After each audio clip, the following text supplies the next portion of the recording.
Okay, so before this video starts, I just wanna say that this isn't my story. It's a fanfic. The link will be in the description, which will have other links as well. Also, with these videos, I don't listen to the videos I upload, so if there is anything that is too bad or explicit for YouTube, then let me know and please timestamp it. Anyways, let's get into the video. Hello? Anime demigod. Here? Where am I? Were the thoughts running through the child's mind as he found himself waking up to a sitting position in ankle-deep water that is in red color. So you're here? I want to rip you out into tiny pieces. If only I can get out from here. A booming voice roared. The child winced at the loudness of the voice and turned to look at the source. He found himself staring at a cage that has 4 heavy steel bars. He couldn't quite see how tall the rods were, because those steel bars seemed to be going on forever into the darkness of the sky. He slowly stood up and walked close towards the bars to get a good look. He stopped 10 feet before the bars and found that the bars were held close by a seal with a kanji being written on it that reads seal.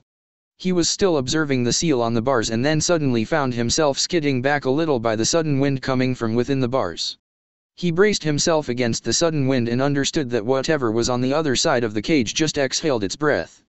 The child saw what appears to be a giant beast's shadow slowly rising up within the darkness of the other side of the cage.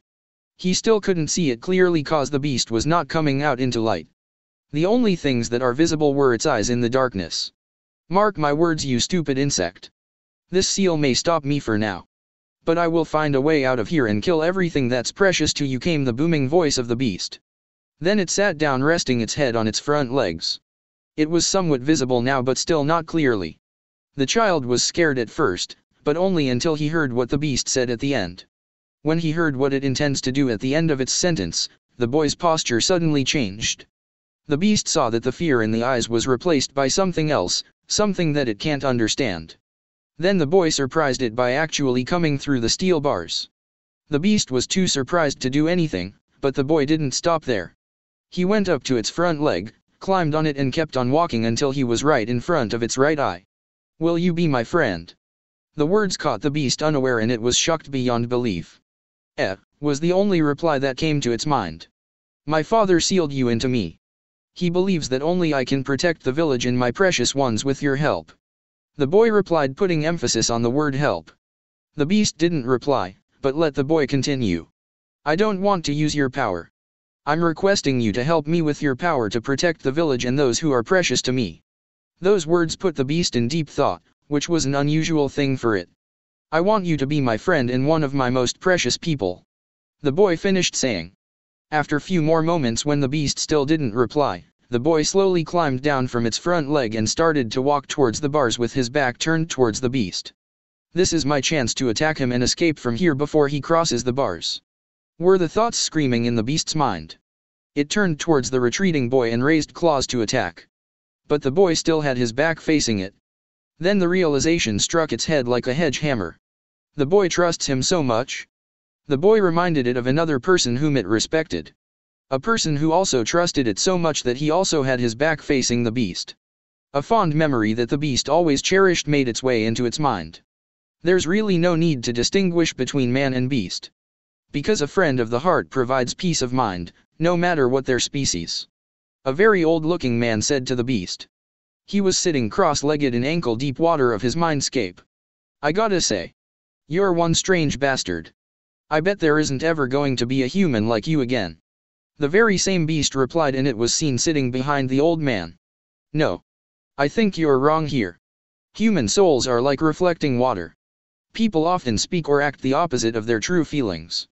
But I believe that fundamentally people's hearts wish to connect with and accept each other, even with beasts. The old man replied with sagely wisdom, and the beast was surprised at his words beyond belief. You know. You kind of remind me of my own father. The old man, sage of the 6 paths. The beast said genuinely. The old man's eyes were starting to have tears of happiness at hearing the acknowledgement in the beast's voice. Thank you very much. I believe that those are the most heartwarming words I've ever received from you. He replied with a shaking voice. Hey. Seriously though. I really can't see there being other people like you out there. Oh. I'm sure there are. I know that one day, someone will emerge who will protect, redeem, and cherish you. The old man started to say and paused while raising his hands and placing them in such a way that his palms were facing his face. There are kanji written on the palms of both of his hands. On his left hand palm there was a kanji that reads acceptance, and on his right hand palm there was a kanji that reads heart. And the moment you come to accept his true heart, you too will likely comprehend the meaning of these words that my mentor etched onto my palms. He finished his saying referring to the words on his palms and then joined both his palms in a praying gesture. Both the kanji fused and gave another kanji that read love. The beast found itself staring at the same word on the forehead of the boy who was now standing outside the bars and facing it. The boy was observing the beast curiously because of its unusual silence. After what felt like an eternity, the beast finally replied. My father asked me to help humans. But you humans are all the same. You humans will do anything and everything for power. It shouted the last sentence. The boy looked at it with something akin to understanding and then bowed to the beast. I can understand if you don't trust me now. But I will work my way until I have earned your trust. Believe it. He completed the last words by rising up and thrusting his fist into the air. To the boy's surprise and shock, the beast started to laugh like an idiot, and after its laughing subsided a little, the beast asked, What's your name, kid? Gaara. The boy replied. Hey Gaara. You remind me of Bunpuka so much. Who's that? Gaara asked with confusion. Like hell I'm gonna say. Go away. With that, Gaara was forcefully expelled from the mindscape. Kaze Cage Tower. Sand Village. It has been 3 days since the sealing process, and Jiraiya and Raza were still recovering from their chakra exhaustion. Right now Gaara is still in observation room in case any complexities arise. Karura was asleep in chair with her head on the bed holding Gaara's hand. Cho came occasionally to see how Gaara was doing. Gaara's eyes started to flutter open slowly and he woke up to a sitting position, causing Karura to wake up too with his movements. Gaara. Karura cried happily and started to hug her youngest child with motherly love. Gaara returned the hug. Where are dad, sis, and elder brother? Gaara asked after his mom let him go. Well, your dad is resting. And about your brother? Even I don't want to know what your elder brother is doing right now with his dolls, Karura joked. Gaara tilted his head in confusion, not understanding the joke. But he let it go and questioned, what about Tamari, sis? Well. Karura started to say awkwardly but paused, trying to find words that will convey what she wanted to say in the best way to her youngest son. She is having some girly problems. Huh. Was the intelligent reply from Gaara. Kaze Cage residence. Tamari's room. How the hell can you beat me? Tamari woke up shouting from having another dream of getting beaten by a 5-year-old kid. She seems to have them a lot lately. Dreams of 5-year-old kids. No pun intended. LMAO, laughing face. After realizing that she just had another dream of losing to a 5-year-old kid, she got up and rubbed the sleepiness out of her eyes. She went to washroom and got dressed and came down to the dining room to have some breakfast in peace. But alas, God seems to have found another funny way of messing with her. Pikachu. Thunderbolt attack. Naruto shouted, throwing a card. He was sitting in one of the seats of the dining table. EV. Quick attack. Kankuro shouted back, throwing another card. He was sitting in the seat directly facing Naruto's. Tamari poured herself some cereal and milk in a bowl and sat near Kankuro. Good morning. She greeted the both of them, but both boys were so into their game that they didn't even notice her. Charizard. Dragon Rage attack. Naruto shouted, throwing another card. Blast was. Hydro Cannon attack. Kankuro shouted again, throwing another card in response. Oh hello. She tried to get their attention. You guys gonna keep on ignoring me? Tamari asked with a twitching eyebrow and tick mark on her forehead when they still didn't respond to her. Cloister. I choose you. Naruto shouted, throwing the final card. Seduck. Use Tail Whip attack. Kankuro shouted back, throwing in his last card. After a few seconds of absolute silence, Kankuro realized what he did and remembered what Seduck did in the Pokemon anime when Misty asked Seduck to do the Tail Whip attack.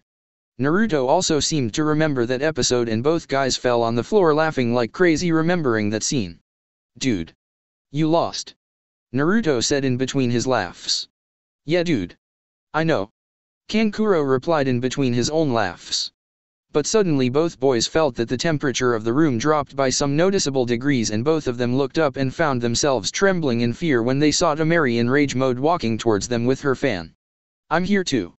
She shouted while launching her fan on the terrified boys.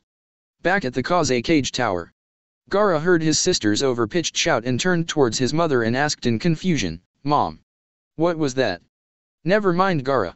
As I said earlier, your elder sister is having some girly problems. Karura replied with an awkward smile and a sweat drop at the back of her head. So, we have to stay for 4 more days for you to fully recover, right? Naruto said to Jiraiya, who is sitting on the couch in the room provided for them in the Kaze cage residence. Yeah. Jiraiya said, yawning. His chakra was back to 70%, but he wanted to be completely fit when they make their journey back home. Yes. Naruto jumped with excitement, pointing his fist to the sky. Jiraiya uttered in slight surprise. I can spend more time with Kankuro, Gaara, Temari, and also take a tour around the sand village. Naruto replied, jumping on his footballs. Yeah. Now let me take a nap. Go away. Jiraiya said while getting comfortable on the couch and closed his eyes. Naruto let his godfather sleep and went to the dining room where Kankuro and others should be. Dining room. Hey sis. Have you seen Naruto this morning? Kankuro asked his elder sister, who was sitting across from him in between munching a mouthful of cereal. You both seem to have become best friends. Karura remarked with a smile from her place where she was preparing the breakfast on the kitchen counter. Yes. That guy knows his stuff. He watches Pokemon, Dragon Ball Z, and he even knows Clint Eastwood movies. Kankuro kept on ranting. After 2 minutes, when Kankuro still kept on going, Temari sighed. Basically, both are just idiots, she said, interrupting Kankuro. Hey. Karura ignored his indignant shout and replied to Temari, well, I'm sure you can become friends with Naruto too. Yeah, right. When these two idiots are at one place, it's like they are in their own imaginary world where people who make animals fight for them exist. Temari replied, spinning a glass with her index finger lazily. Oh? Is that longing for a boy's attention that I'm hearing in your voice? Karura asked with a smirk, in a teasing voice. Huh. Temari tilted her head with confusion on her face in a cute way. Kankuro got what his mother was saying and he was trying his best to control his laughter but was about to fail when suddenly someone made their presence known. Yo! Came Naruto's shout from the entrance to the kitchen-cum-dining room. Yo! Kankuro shouted back. Good morning, Naruto-kun. Karura said. Naruto approached Karura and hugged her at waist level and greeted back, good morning, and Karura. Karura just smiled and ruffled Naruto's hair. Then she remembered the first time she met Naruto. Flashback. The evening when Naruto defeated Temari. Karura was in the kitchen preparing some fruit juice for both Jiraiya and Raza as they are still exhausted due to the sealing process. She just came back after checking the sealing room where she found Jiraiya on the couch, Raza on the chair next to the bed and Gaara on the bed. All 3 of them were fast asleep, so she left them to take rest. I'm still surprised that you can talk to birds, came Temari's voice, which made Karura to turn around. Sure enough, there were Temari, Kankuro and one other kid who is almost the same age as Gaara. Karura guessed the boy was the heir of Senju clan whom her husband informed her about. Raza told her that the boy will be staying with them along with Jiraiya until the time of their stay in the sand village. Well, Naruto started to say, scratching his head with an awkward smile, trying to think of an answer for Temari's question. Dude. You wanna play Pokemon card game? Kankuro inquired, interrupting Naruto's thought process. Yes. Naruto replied in excitement and completely forgot about Temari's earlier question, which left Temari with a twitching eyebrow. Who plays with card games anyway, she said in irritation. Naruto and Kankuro blinked their eyes and replied as one, kids. Karura was trying hard not to laugh at Temari's face, which was scrunched in confusion as she didn't understand what the boys are saying. Was Temari's unintelligible reply. Kids play card games. And we all are kids. Naruto replied as if that was a universal fact, which it was. Leave it, dude. She is 8 years old. Kankuro drawled, making sure to emphasize the word old with air quotes. Why you? Temari started to say, raising her fist to face level, and that fist had vein popping up. Karura decided to intervene and coughed, ahem. Welcome back home. All 3 kids turned towards Karura. Temari and Kankuro did not have any reaction to seeing their mom in kitchen, but Naruto was shocked beyond belief when he saw Karura for the first time. He saw his birth mother Kushina's pictures from the various albums that his mother Tsunade had shown him. To him Karura looked almost exactly like Kushina except the hair and eye color. If Karura had long red hair violet eyes instead of short brown hair indigo colored eyes then Karura would almost look like Kushina. The resemblance was so much that Naruto almost thought it was Kushina. "Hello ma'am. I'm Naruto," he greeted after he recovered from his shock. "Hello Naruto. I'm Karura." Karura replied with a gentle smile. "Karura-san. I wanna ask something if that's okay." Naruto asked politely. "Go on. Naruto-kun," Karura said. "Karura-san. You look a lot like my birth mother Kushina Uzumaki. Do you know her? Are you related to Uzumaki clan somehow?" Naruto asked rather timidly. Temari and Kankuro shared confused glances while Karura seemed like she was remembering something that happened a while ago. "Kushina? Huh? Well, I met her once or twice when me and Raza visited Leaf Village when 4th Hokage was still alive." She reminisced, feeling remorseful. "Well, we both do look a lot like each other, sort of. She also asked me the same question you asked, but honestly I don't know if I'm related to Uzumaki or not cause my mother was an orphan and I don't know anyone else from my mother's side," she replied. "Oh," Naruto said downtrodden. "Don't worry Naruto-kun. Even if somehow we are not related, you can still call me Aunt," Karura said with a genuine smile. Naruto nodded happily as he ran up to her and started hugging her. "Thank you, Aunt Karura." "No problem, Naruto-kun," she replied, ruffling his hair. Flashback end. "If you don't remember, I'm still here. Not like you three care anyway." Temari tried to sound like she was angry, referring to Karura, Kankuro and Naruto, but the genuine smile on her face was failing her miserably. "Good morning sis," Gaara said as he just walked into the dining room. He didn't know the conversation that was going on. Gaara met Naruto the evening when he woke up. Both became friends but not to the level that Kankuro became with Naruto. "See? My younger brother is always on my side," Temari shouted as she appeared right next to Gaara and wrapped an arm around Gaara's shoulders, giving him a one-armed hug. "Huh," was Gaara's reply, cause he doesn't know what's going on here. "Heya. Now that Gaara's here, Kankuro, let's go around the village. I wanna see all the stuff that Sand Village has," Naruto said as Temari released Gaara. "Okay aye. Kankuro shouted, showing a thumbs up with both hands while Gaara walked up to his brother and Naruto. "We can actually go to the rare and natural hot springs in the village," Gaara suggested. Temari's jaw dropped as seemingly even Gaara forgot her as she turned her head towards Gaara. "Maybe we should do shuriken and kunao training in the training grounds first."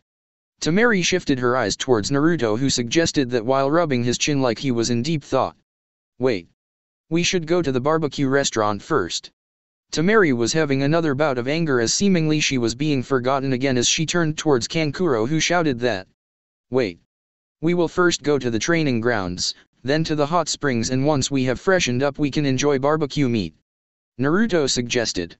"Dude, that's a great idea, it'll be my treat, cause I lost in our Pokemon card game," Kankuro replied. "Why are we waiting? Let's go then," Gaara said, excited. Kankuro, being the eldest of the boys, wrapped a hand on both young boys and led them towards the door. But when they were almost about to step out of the room, ahem! The trio of boys collectively as one turned towards the source and found Temari with folded hands, tapping her foot on the floor impatiently with an irritated look. "You dumbos didn't forget about me, did you?" "Of course not, /no sis, /nope, were the replies from Kankuro, Gaara, and Naruto respectively. "Good," Temari said as she haughtily walked past the sweat-dropping boys with attitude and turned around. "You idiots coming or not?" The three of them nodded without missing a beat and started walking behind her. "Dude. She's quite bossy," Naruto muttered. "You have no idea." Both brothers of Temari replied as one. Meanwhile, Cloud Village. "Why am I even here? The 4th Raikage," I thought, releasing a sigh while pretending to listen to the council members bickering back and forth about financial issues and other stuff regarding the Cloud Village. He always trusts his assistant Mabi to handle all non-shinobi related matters of the village while he handles the shinobi issues himself. He never liked it when he was forced to sit through the boring meetings when he could have used that time to lift some weights. Now that all the financial matters are settled, started a council member, which made Rakage to inwardly smile that it's finally over and pay attention. We need to discuss something that has been bothering us for the last 5 years. The council member finished saying. I narrowed his eyes. He got a pretty good idea where this conversation was going. But he didn't say anything outwardly and motioned for the council member to continue speaking. We need to talk about the Senju clan heir. Naruto Senju. The council member said. What about the boy? He questioned, already knowing what the answer will be. Even though he is Senju clan heir, we all know whose son he actually is. Another councilwoman said. It's no wonder that they knew, cause when Tsunade adopted him, Hiruzen announced who Naruto's real parents are to the Leaf Village, and words travel fast among shinobi nations. Hiruzen trusted Tsunade's and Jiraiya's words that anyone intending to harm Naruto will have to go through them first. So, was I's question. We suffered huge losses in the Third Shinobi War because of the boy's father. Another random council member pointed out. I was tapping his fingers on his desk impatiently for them to get to the point already. We need to do something about the boy before he becomes the second coming of the Yellow Flash. The council member who started the topic first, finally said. So let me get this clear. I started to say in an eerily calm voice, which was very much unusual for him. You want the Cloud Village to go and cause harm to the possible future second coming of the Yellow Flash, and draw on the wrath of the god of shinobi, Hiruzen, the Toad Sage, Jiraiya and the Slug Princess, Tsunade. I finished, still not showing any signs of anger. That one statement caused the entire council chamber to fall in a pin-drop silence. I had enough of their bickering about the same issue since the last 5 years. He always avoided the topic in the past, but now he decided to give the council members a reality check. So if you all respected council members forgot, let me remind you that Hidden Stone Village suffered humiliating losses at the hands of the Yellow Flash, and yet I don't find any reports of Hidden Stone making any kind of aggressive approach to harm the Senju heir. I pointed out. A few moments later, when the council members still couldn't talk after the bomb he dropped, so I guess all of you will drop this topic once and for all after this. He said finally and stood up. Mabi. Take care of the council. He told his assistant, spitting the word council like it was some sort of venom. Darui, see. Let's go. He said to his personal bodyguards and left the council, leaving a still shell-shocked council behind. At the same time. Stone Village. No. Was Onaki's casual reply to all the Jounin and Chunin assembled before him. But Tsuchikage-sama. The boy is seen traveling only with Sun and Jiraiya. And we all know about the man's weakness for women. We can have one of our kunoichi seduce the Sun, while we finish off the child of that man, one of the Jounin among the crowd said while spitting out the word that man like it was some sort of venom. No. Onaki said again in a dismissal tone while trying to go back to the paperwork. Ever since the news of the Yellow Flash's child reached Hidden Stone, many shinobi of his village are itching for a chance to get some much-needed vengeance for the last 5 years. Did you forget about all the loved ones that we lost to that man? Another Chunin started to say but wasn't able to finish as he was hit by massive and potent killing intent coming from Onaki in waves. It was then that they all understood that this was the man who faced Madara Uchiha and was still alive to tell the story. That man did what he should as his duty to protect his home. Onaki sternly said and let the killing intent to subside, allowing the crowd to breathe again. It was us who started a quarrel with the Leaf Village in the first place. We were the ones who tried to invade Leaf. We were the ones that forced that man to massacre our forces by killing his student. We were the ones who caused our own loss in the last war. Onaki pointed out what happened in the past. Onaki held up a hand when some members were about to protest. I didn't forget about the loved ones that were lost to us by that man. My own granddaughter lost her mother to that man. We will have our vengeance by killing that man's child. But not now. Hidden Stone will not be able to withstand the combined assault from 2 of the legendary Sunin if we do anything stupid now. In order to hunt, a tiger always stays hidden very patiently. He started to say, and then a wicked grin found its way on his face that made the assembled crowd to get scared of their Tsuchikage. So in order to hunt that tiger itself, we have to be even more patient. He finished his saying and his grin turned into a full-blown maniac laugh. Far away. Mist Village. It was a chilling night with snowfall, and a 5-year-old child was seen resting on a bridge with back resting on the side wall of the bridge. The child was wearing an overly large, shredded light brown shirt which fell off from shoulders, and a pair of shredded knee-length pants, as well as a dark choker around the neck. The child was looking malnourished due to lack of food for some days. The child had the knees hugging to chest and rested the head on the knees with a downtrodden look. The child has messy black hair with some unruly spikes falling on the forehead. Soon the shadow of a mysterious man fell upon the kid, which made the child to look up. There was a man standing tall looking at the child. The man was fairly well built and had a scratched-out mist headband tied on his forehead with the scratched-out mist symbol facing sideways. The most striking feature of the man is that his lower half of the face was covered completely with white bandages. Hug. A little kid like you, with no one to look after you. You'll die a beggar's death. The man stated like it was a matter of fact. Instead of getting scared about the man, the child only smiled genuinely and tilted the head to side while closing eyes. Hey. You know what? Your eyes remind me of mine. The child replied genuinely. For a flicker of a moment, the man's eyes showed some emotion that the child couldn't quite figure out. But as soon as the emotion appeared, it disappeared. Well, little one. Will you stay here and die? Or come with me and be of some use? Will you serve me and submit to my will in all things? The man laid out his proposition, not letting the child to find out any more emotion coming from him. For the first time since the conversation started, the man found some hope in the child's eyes as the child nodded slowly. Then your special abilities belong to me from this day forward. The man said his condition. The child nodded again and got up and approached the man. The man just put his hand on the unruly hair of the child and ruffled only a little and wrapped the same hand around the child's shoulders and turned around. Let us go then. The man said and took the child along with him in his journey. Some time later. Mist Village. The same man and child were now seen standing on a cliff overlooking the Mist Village. The child now looked somewhat better with the hair being neatly combed and no longer looking malnourished. The child is now seen wearing a short blue kimono with light blue edges and a dark gray split skirt. After gazing at the village for a few moments, the man finally said, "My time here is done, Haku. Tonight I've cast aside the land of water.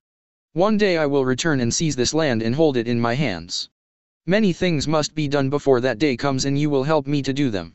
But I warn you. Friendship, comfort, and encouragement. I do not need these things, nor should you expect them from me." He reminded the child once again. "I understand. I am yours, Zabuza. I am only an instrument of your will. Think of me as a weapon to be kept at your side and used as you see fit." The now identified Haku replied. "Well said, child." The now identified demon of the mist complimented the child without any emotion. It was an early morning and Karura was heading towards the kitchen/dining area to prepare breakfast. She's sure that all four kids must be waiting there already. The door to the kitchen was left open and as she was about to step in. "They are not," she heard Tamari saying. "They are, too," she heard Kankuro replying. Karura entered the kitchen and found Naruto and Tamari sitting side by side at the table and Kankuro sitting across from them. It seems Naruto was busy going through the cereal he is gonna eat, while Tamari and Kankuro seemed to be involved in some kind of a discussion. "Your hypothesis is completely disconfirmed by all the data. You're just clinging to it, out of intellectual stubbornness," Tamari said again. "They must be discussing something really important about their shinobi training or something related to that, I guess," Karura thought. "No. You're displaying a shocking ignorance of the subject matter." Kankuro started saying like it was a universal truth and paused just for a few seconds. Karura was about to ask what it was that they are discussing about, but suddenly, "Mummies and zombies are the exact same thing." Kankuro finished his sentence. Whatever Karura was about to ask about the topic died in her throat after hearing Kankuro's statement. Tamari showed only mild irritation on her face and just after a few seconds she said, "Oh yeah? Mummies are wrapped in bandages." "Tamari. Not you too. What the hell happened to you?" Karura screamed in her head with a dumbfounded look at the exchange of back and forth between elder sister and her younger brother. "That's called a fashion choice," Kankuro replied to his sister as a matter of fact.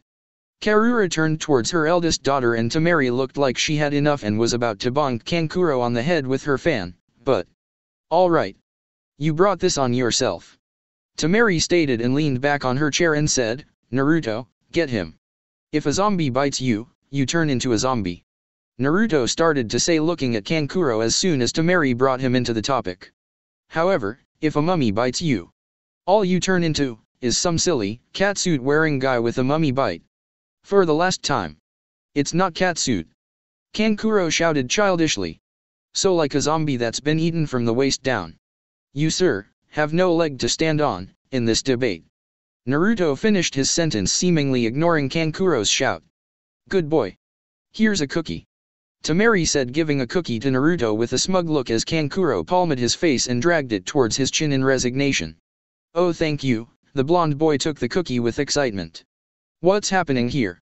Was I dragged into another parallel universe when I was sleeping, where Temari acts like an actual kid? Were Karura's thoughts as she was observing the discussion of the trio with her eyes being the size of dish plates. Hey fellas. What's going on? Came Gaara's greeting as he entered the kitchen/dining area and sat beside Kankuro. Mummies and zombies again. Temari replied, still maintaining the smug look.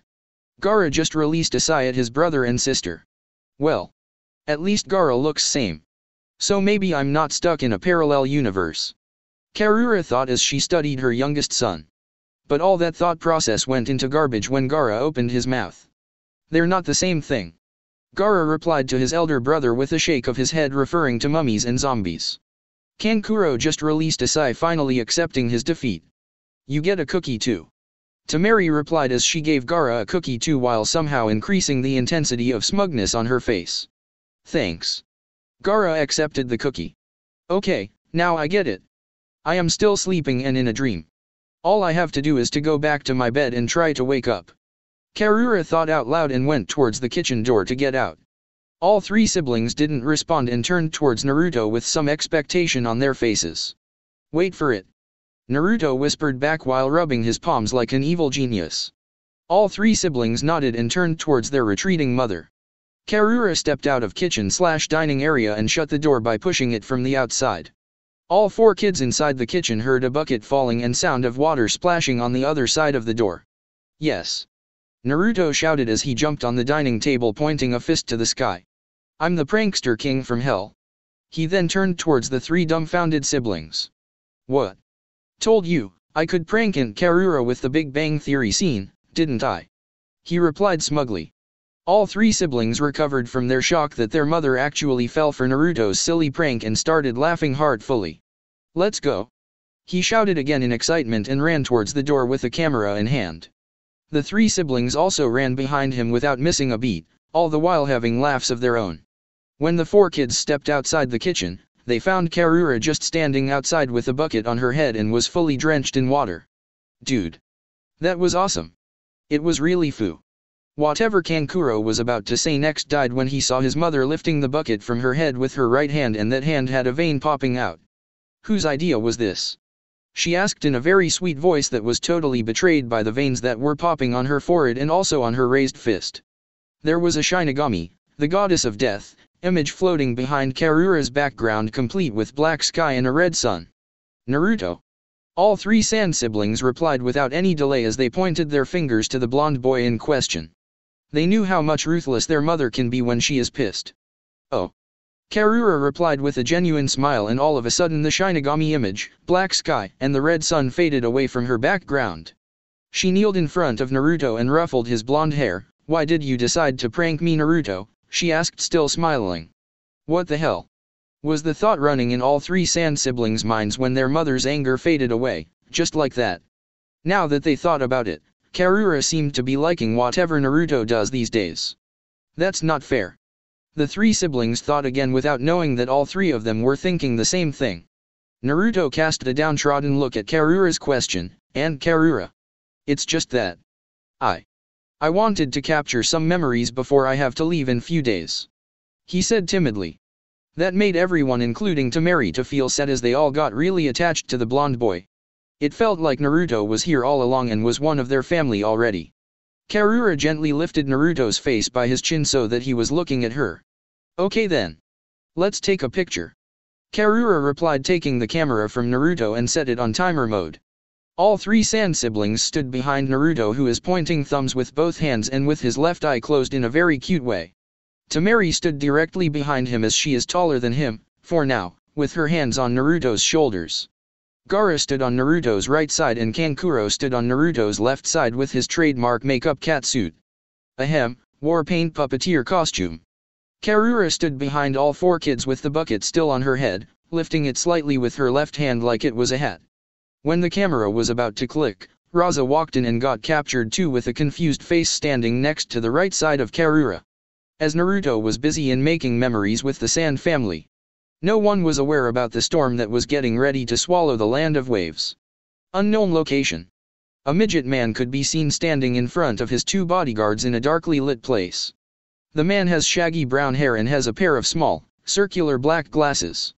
He is wearing a black suit with a purple tie, a yellow shirt underneath his coat and closed-toed shoes. He also had an expensive-looking cane in his hand. The first bodyguard seems to be a light-skinned man with bluish-white hair and black eyes. He has line markings as tattoos under his eyes.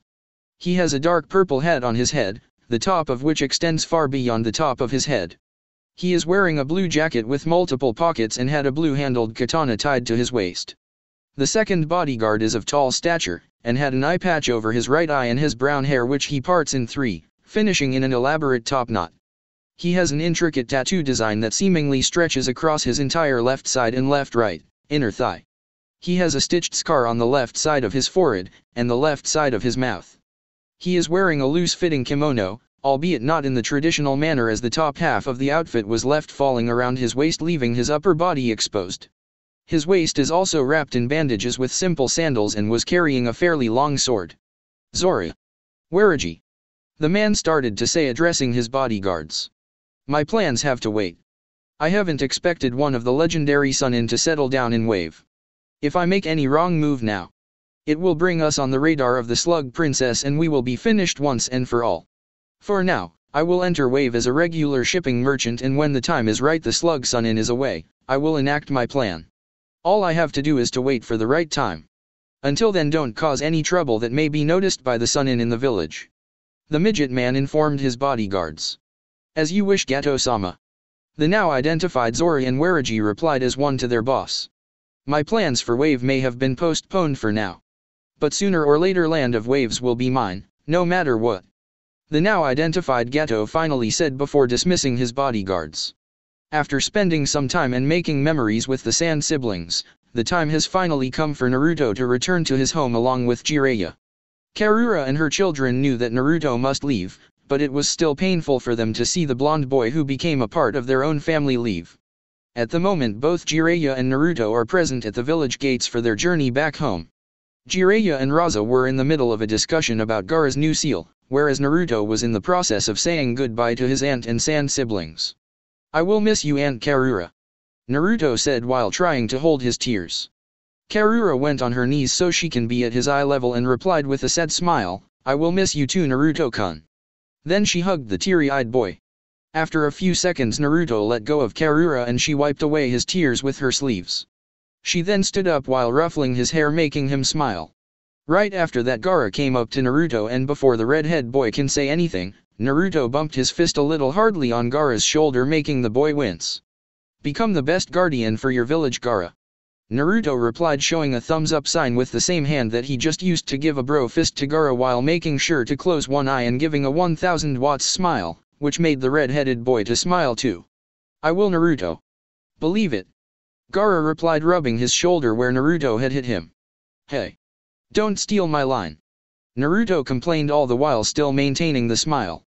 Kankuro came up next and extended his hand for Naruto to shake, which Naruto took and gave a firm and friendly handshake. The next time we meet, I will prove to you that Eevee is the cutest Pokemon. Kankuro said with a wicked grin. And I will prove to you once and for all that Pikachu is the cutest when we meet again. Naruto replied with a wicked grin of his own. And just like that, both the blonde boy and the makeup boy began their rant again. Karura and Gaara kept on watching with some amusement, whereas Temari was tapping her feet impatiently for them to be done with their nonsense. My Galick Gun is the strongest attack. Kankuro snapped. No way. My Kamehameha is by far the strongest attack. Naruto snapped back. Both boys kept on staring into each other's eyes competitively while an electric spark can be seen flowing between their eyes, denoting their legendary, rivalry of fandom. Both boys forgot all about their rivalry and turned towards Temari, who had a very sweet smile on her face. You guys done? She asked while still having that dangerous smile. Yeah, we're done, sis, / yeah, we're done, Temari. Kankuro and Naruto both replied as one with a nervous smile without missing a beat. But before they broke off, Kankuro whispered, "This isn't over, dude." To which Naruto whispered back, "Yeah, dude. It isn't." Temari stomped her way to Naruto after Kankuro went back to his mother. She stood right in front of the blonde boy, towering over him due to their height difference. I'm. Naruto started to say nervously and then took a moment to loosen his shirt neck to gulp down and continued again, "I'm gonna miss you, Temari." He finished. Even though he started nervously, by the end of his sentence there was a smile on his face. Temari just kept on staring at the boy, making Naruto sweat for a few moments, and then suddenly she brought the blonde boy into a bone-breaking hug, which Naruto returned after his initial shock of getting hugged by Temari wore off. Compared to his mother Tsunade's hugs, Temari's bone-breaking hugs were nothing painful. Temari let go of him after just few seconds, having a genuine smile on her face. "Elder brother? When was the last time sister hugged us?" Gaara asked curiously. "Keep it low, Gaara," Kankuro frantically said, looking at Temari to see if she heard that or not. "Do you want Temari to hear that?" Which made Gaara wide-eyed, as he doesn't want to be at the receiving end of his sister's wrath. "When we meet again. I want a rematch," Temari said, all the while poking his chest with her left index finger to emphasize her point. "Yeah. Sure," Naruto replied, giving a thumbs up with both of his hands. "Did we miss something?" Karura, Naruto, and Sand siblings turned towards Jiraiya, who said that. "Nothing, pervy sage." Jiraiya fell face first on the ground as all those present there started to laugh, whereas Raza had a sweat drop at the back of his head. Jiraiya stood up, mumbling about disrespectful godsons. "Let's go, Naruto," Jiraiya said, and gave final handshake to Raza and then started walking. "Okay," Naruto replied and started walking behind Jiraiya. Before passing through the gates, he turned around one last time. "Goodbye, Raza-sama, and Karura, Kankuro, Gaara, and Temari," he said, waving his hand to the family who treated him as one of their own. The Sand family also waved back to the boy, who became one of their own family with sad smiles. Soon both Jiraiya and Naruto became invisible in the distance, and one by one everyone started to leave for their home. Only Temari was left still standing there, looking at the way Naruto went. "I will win our rematch, Naruto. Believe it," Temari muttered to herself with a fond smile. "Until we meet again." And then she also left. Senja residence. Land of Waves. Lady Tsunade. Tsunade heard the frantic shout of Shizune and immediately came out of her study room and out of their home to see Shizune running towards her with a bloody bundle in her hands. As soon as Tsunade saw the blood, her hemophobia started affecting her. She started trembling and her face was full of sweat. She was having trouble while breathing too. "Lady Tsunade. That animal trafficking gang attacked again. By the time I reached there, Evie was already badly hurt and I can't stop the bleeding in her lungs." Shizune in her frantic state forgot about Tsunade's worst fear. Tsunade was still sweating and her whole body was trembling, but only 3 words registered in her mind. "Evie is hurt." It has been 3 years since Naruto and Jiraiya came back from Sand Village after successfully helping Sand Village to have their own guardian. Now Naruto is 8 years old and Tsunade is making preparations for their journey to Leaf Village, so that Naruto can enter in the Ninja Academy. Currently Naruto was outside in the playground playing with Evie, whereas Shizune and Tsunade are packing the stuff that they would need for the journey. "Evie! Catch!" Naruto shouted while throwing a frisbee as far as he could. The blonde boy saw his companion move like it was possessed by lightning and jumped 30 feet from the ground to catch the frisbee in midair and then land. Evie ran back to Naruto and dropped the frisbee to jump on him, tackling the boy to the ground and started licking the boy. "Evie! That tickles," Naruto said in between his laughs. "Do we have everything we need?" Tsunade asked, looking at their traveling luggage. Shizune went through the checklist once more and after few seconds she replied, "Yes, Lady Tsunade. Everything is packed." "All right then. Let's seal the luggage in a scroll," Tsunade said as she opened a sealing scroll on the ground and started sealing all 25 travel bags which had their things in the scroll one by one. After she was finished with sealing each and everything, she closed the scroll. "Knowing small sealing techniques is well worth it," Shizune said, chuckling. "Yeah, it is," Tsunade agreed, inwardly thanking her late cousin Kushina for teaching her some sealing techniques. "We're all set to start our journey, Tomer." Shizune was not able to finish as there was small puff of smoke suddenly in front of them. "Satori! Tsunade recognized the one that just arrived after the smoke had dissipated. She seemed a little surprised by seeing her sensei's summon monkey here. "Greetings, Lady Tsunade." Satoru greeted respectfully first before continuing again. "Sarutobi-san wanted me to deliver some news to you." "What is it?" Tsunade questioned. "Sunin Jiraiya and Jounin Kakashi Hatake will be arriving here by tonight to escort you three safely during your travel to the Leaf Village. We don't need an escort. Besides, I already told Sensei that we don't need any security 10 days ago, then why is he?" Tsunade was interrupted before she can finish by Satoru, who said, "It's not Sarutobi-san's decision." Tsunade just blinked and questioned, "What? It's not Sarutobi-san's decision?" Satoru said again and gave a small pause for both ladies to digest that information and then continued, "It was the decision of the Fire Daimyo. He sent an order for the Leaf Village to send 2 of their strongest shinobi to guard Tsunade Senju and the Senju clan heir." Satoru made sure to emphasize the words, "the Senju clan heir." Tsunade rose an eyebrow at this new information and Shizune asked, "Why? You may not know this, but most villages are indirectly afraid of the Senju clan heir, as almost every shinobi nation already knew who his father is. So when the news of the Senju clan heir coming back to Leaf Village reached the Fire Daimyo, he actually ordered a division of his samurai along with Kakashi and Jiraiya to escort you safely to Leaf Village.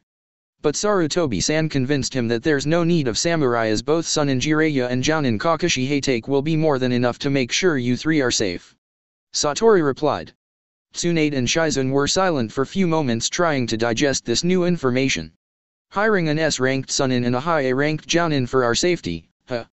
Tsunade said, breaking the silence, more to herself than the other 2 occupants in the room. She took out a booklet from her sleeves and asked, "What's the mission pay?" She was about to sign it, but was interrupted when Satoru said, "It's already paid." "Huh," was the intelligent reply from Shizune as Tsunade just rose an eyebrow. "The mission expenses, including the traveling expenses, are already paid by the Fire Daimyo to the Leaf Village." Satoru replied. "Why is the Fire Daimyo interested in my son this much?" The suspicion was clear in Tsunade's words. "I don't know, Lady Tsunade. But my task here is done," Satoru said and disappeared in a puff of smoke. "Only 8 years old and my son is already creating ripples in the shinobi world," Tsunade said, chuckling to herself, in which Shizune also joined as both master and apprentice duo gazed outside to see Naruto playing with Eevee. The next morning, during the journey to the Leaf Village. "So, you're a Jounin?" "Yes. And you're the strongest ninja in Leaf after Pervy Sage?" Naruto asked again, all the while ignoring the indignant shout of "Hey!" coming from the said Pervy Sage himself. "I think so. Are Jounin supposed to lie?" "Huh," was the intelligent reply from the silver-haired shinobi. It had been quite some time since the 2 S-ranked Sunin, 2 A-ranked shinobi and an 8-year-old Naruto along with Eevee started their journey towards Leaf Village, and the blonde boy got bored of having nothing to do but just walking. So he decided to get know this person who, according to his mother, had worked under his father as a genin. "I can sense you're lying," Naruto said, looking straight into the Jounin's single visible eye as he got in front of Kakashi and started to walk backwards, to which Eevee also yipped, agreeing with the blonde boy. "You can sense lies?" Kakashi asked in genuine surprise. "I have never seen anyone who showed as much talent as to be a sensory type on the level of my grand-uncle Tobirama Senju, until my son came along." It was Tsunade who replied with a smile. "If given the right training, I believe he may one day surpass him too." "Yes. I will surpass all the previous Hokage." "Believe it!" Naruto exclaimed, jumping into the air, raising a fist, to which Eevee made some yipping noises that sounded like "believe it," earning some giggles from his sister. "Well, aren't you a hyperactive knucklehead then?" Kakashi said, giving his signature eye smile. "Yes," Naruto replied and started to walk along the right side of his mother, and Eevee also fell in step alongside him. "You still haven't answered why you lied about being the second strongest ninja after Pervy Sage," he questioned, glancing over his back to Kakashi, who was walking on his right side a few steps behind. "Well, I am not the second strongest. There is another who is stronger than me, even though I would never admit it to him," Kakashi replied. "Huh? Why won't you admit? If I admit to him that he is already stronger than me, then he will stop pushing himself further and will stop challenging me," Kakashi said, and gave a small pause, trying to think of a better way to explain, and continued again. "Even though his challenges seem ridiculous most of the times, they will encourage me to break my own limits and advance even further." "All right. Now I get it." You want an eternal rival? Naruto said, getting a lazy nod from Kakashi. Hearing this conversation, Tsunade became suspicious and made some hand signs that can be noticed by Jiraiya only, so she can communicate with her old teammate. If Kakashi is not the strongest shinobi after you, then why is he sent here? Asked Tsunade. Major unrest is going on with the Uchihas in the village. Sensei wanted Kakashi to be out of the village for some time as he has an implanted Sharingan. Jiraiya replied, to which Tsunade nodded. So you will participate in all the challenges he throws at you? Asked Naruto, not knowing about the silent conversation between his mother and his godfather. No. No. No. Kakashi interrupted the blonde boy with a sweat drop and paused to release a sigh and continued again. Most of the times when his challenges seem utterly ridiculous, I just pretend that I never heard him. Huh? Pretending you never heard him? How is that even possible? Naruto replied, now facing the Jounin with eyes scrunched in confusion, but still walking backwards to keep in pace with others. Well, whenever he comes up with something ridiculous, I simply say 5 words. What are those? Magical enchantments. After seeing a negative head shake from Kakashi, Naruto asked again, tell me, what are those 5 words? Did you say something? Kakashi replied with his signature eye smile. The Leaf Village. Training Ground 9. A certain bowl-cut-haired, bushy-eyebrowed, and green spandex-wearing Jounin suddenly lost his balance as he was climbing a mountain with a 5 tons rock tied to his back and fell all the way down. As soon as the debris settled down, the weird-looking Jounin rose up and shouted, damn you Kakashi and your hip attitude. Land of Waves. Unknown location. Zora. Waraji. A midget man started to say, addressing his bodyguards. As per the information given by my spies, the legendary Sunin had left the Land of Waves on a journey back to the Leaf Village. She may not return, and even if she returns, it will be after a very long time. So time has come for us to move and grab the Land of Waves with an iron fist.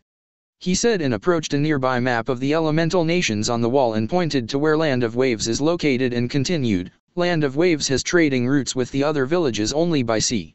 I am gonna capitalize on this by buying all the ports and all shipping organizations in Wave. He turned to face his bodyguards again and said, buy from them, blackmail them, kidnap them, or murder them. I don't care. By this date next month, I want all trading sea routes for Land of Waves under my command. As you wish, Gato-sama. Zora and Waraji replied as one to their boss and left to do as they were told. Once his bodyguards were out of the room, Gato took out a cigar from his pocket and lit it with a matchstick. When I have control over the sea routes to Wave, he started saying to himself and paused to exhale the smoke from his cigar and continued again, I will have complete control over the Land of Waves. After finishing his sentence, he threw the still burning matchstick onto the map, which ignited flames where Wave is located on the map before falling down, marking the start of the dark times for Land of Waves amidst the maniacal laughter of Gato. Is that the Leaf Village? Yes. Tsunade replied to her son, who sounded excited. Those gates are huge. Naruto said, referring to the large wooden gates of Konoha.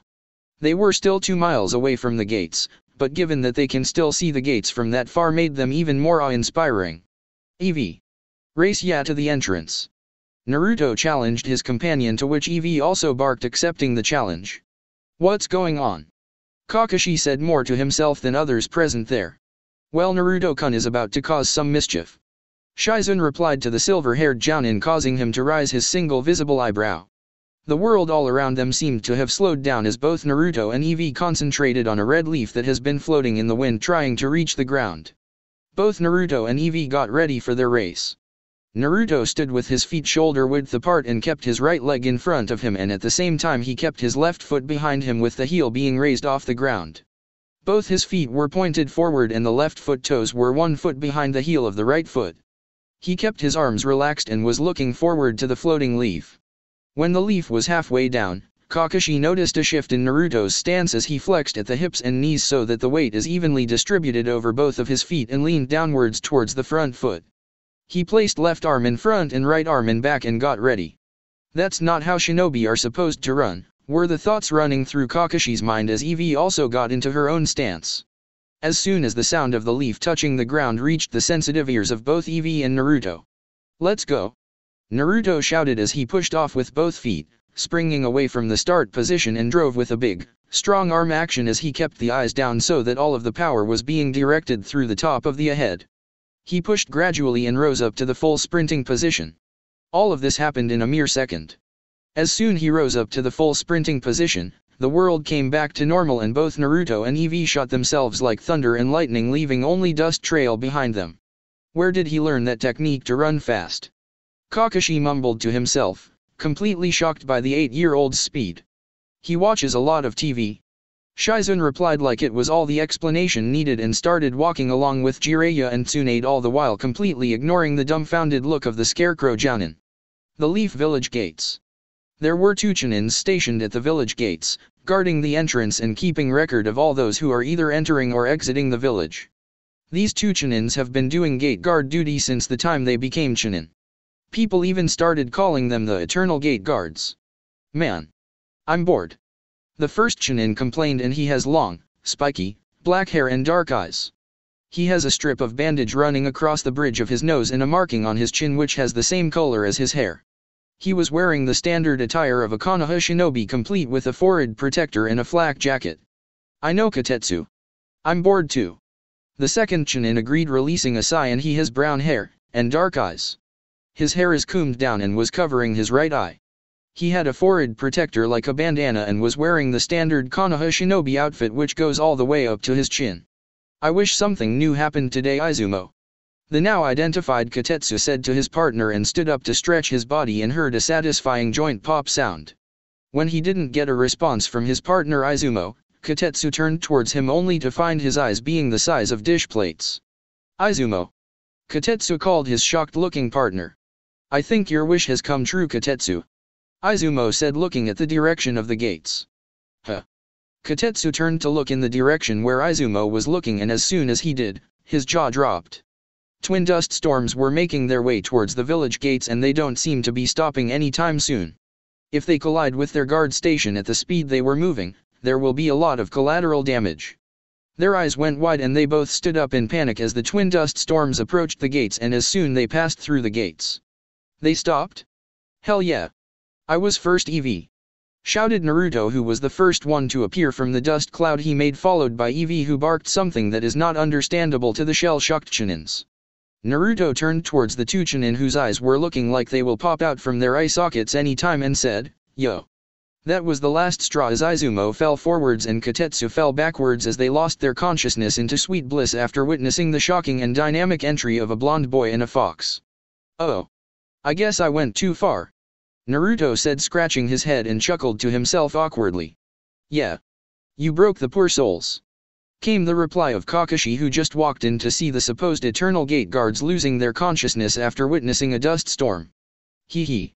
Naruto laughed as Eevee approached the Chunins slowly and started to poke them with her tail to see if they would wake up or not. Well, troublemakers everywhere. Tsunade said, more to herself with a smile than the others present there with her. Seems they will be out of it for a very long time. Jiraiya thought out loud. Jiraiya-sama. I can stay here until they wake up to complete the entry formalities. You all please continue to the Hokage Tower. Kakashi said with a sigh and took out his favorite orange book, making Tsunade's eyebrow twitch in annoyance. All right. Jiraiya laughed in reply and continued, let's go. He then ushered them towards the Hokage Tower. Kakashi lowered his book to see the retreating form of Naruto, who is his late sensei's son, and thought, he is definitely unique. He then turned towards the unconscious Chunins and thought, seems like I'll be able to finish 5 chapters of Ika Ika before they wake up. He then shrugged and went back to his reading. Hokage Tower. Burn. Burn. Just burn already. Hiruzen was muttering out loud while sitting in the Hokage chair in his office, staring at the mountains of paperwork on his desk. Paperwork won't be burned by just your angry looks, sensei. Came the amused voice of Jiraiya, who entered the office through the window, making Hiruzen to look at him. Well. One can only wish. Hiruzen said with a resigned sigh and turned back to the paperwork, only to widen his eyes when more paperwork was placed on top of the already existing mountain by his secretary, who just came in. Lady Tsunade is here, Hokage-sama. His secretary said after she put the additional paperwork and kept smiling. You're enjoying this, aren't you? Hiruzen accused, pointing a finger at his secretary.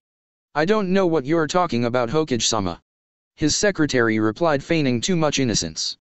Hiruzen snorted at her obvious pretending and finally said, "Just send Tsunade in." "As you wish, Hokage-sama." She replied and left. Both Hiruzen and Jiraiya felt the Umbu hidden in the office trying to hide their snickers at Hiruzen's expense. "Aha!" Hiruzen stood up shouting, "Now I get it. You all are enjoying this, aren't you? I am gonna burn this paperwork and see the look on all of your faces." Hiruzen shouted in comical frustration and started doing hand signs. Snake, ram, monkey, boar, horse, tiger. Hiruzen took in a long breath of air into his lungs and molded it into fire. "Fire style, fire BA. What are you doing, sensei?" came the scolding voice of his angry and dangerous female student. In the shock of her sudden appearance, Hiruzen lost control of the jutsu and it exploded inside his lungs. Even though he reinforced his lungs with chakra before performing the jutsu, he tried to hold the smoke inside so as not to look like a fool in front of Tsunade. But when his eyes became red due to smoke, he had to open his mouth to let the smoke dissipate, which was a funny sight and it caused Naruto to laugh so hard he fell on the ground. "Did you see that, Evie? The look on his face and the smoke from his mouth," Naruto said in between his laughs. Jiraiya, Shizen, and even Tsunade were laughing at the sight and Hiruzen can now hear the snickers of his hidden Umbu loud and clear and even the way Evie looked at him caused him to think that the fox is also laughing at him. He released a sigh and sat back in his chair, only to notice that somehow the paperwork got doubled during the time he tried playing cool with his failed jutsu attempt to burn it. "Why?" Hiruzen screamed in frustration. After few minutes. "Well, Naruto. I'm glad that you decided to become a ninja. Your father will be proud," Hiruzen said smiling as he was signing the paperwork needed for Naruto to enter the Ninja Academy. "You just hold on to the Hokage hat for now, old man, pretty soon I will grab that hat from you," Naruto exclaimed, making the aged Kage to chuckle. Hiruzen stood up from his desk and approached the mother and son duo.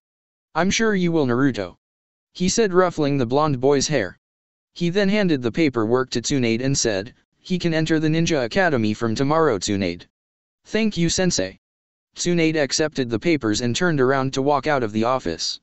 "It feels good to have you back, Tsunade," Hiruzen said with a smile.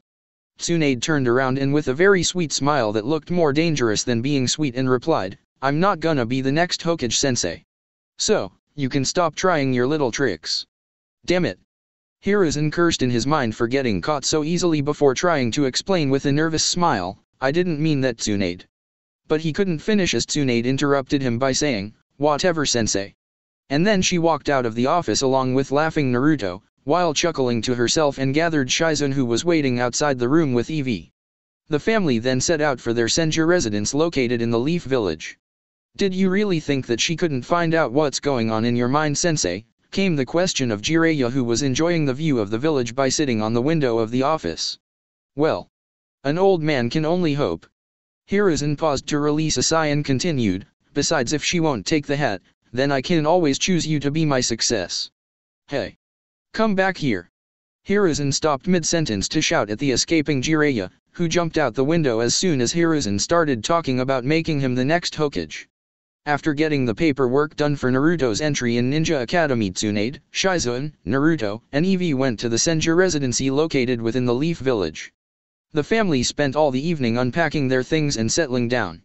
After their unpacking was complete, Shizen and Naruto came to the living room where Evie was already resting. "Okay, since we are done with all the stuff, I think it's time to bring her," Shizen muttered out loud. "Yes sis. Bring her," Naruto shouted, to which Evie also yipped in excitement. "All right," Shizen said with a smile at their excitement and started doing hand signs. "Boar, dog, bird, monkey, ram." Summoning jutsu, Shizen said only loud enough for Naruto and Evie to hear and put her palm on the ground. There was a small puff of smoke and as soon as the smoke disappeared, oink! Oink! Taunton jumped from the smoke towards Shizen as the woman caught it with her hands and hugged it. Taunton grew up a bit and is now wearing a small dark red colored jacket with no sleeves and her cheeks have blush in a darker shade of the same tint as her skin. She is also wearing a costly pearl collar around her neck. "Taunton!" Naruto shouted, and as soon as Taunton heard Naruto, it jumped onto him next and Evie also joined in tickling the boy. "Hey! Knock it off! It tickles!" Naruto said in between laughs. "Finally she's here. I couldn't make her travel all that distance." Shizen thought out loud with a smile. "Now that you mention it, Naruto said, scratching his head as Taunton and Eevee let him sit up. I am confused, sis. You've signed the contract with Katsuyu, haven't you? At Shizun's nod he continued again, so when you did the summoning jutsu now, why Katsuyu didn't appear? Well, Lady Katsuyu is one of the legendary summons. So in order to summon her, I need to use my blood.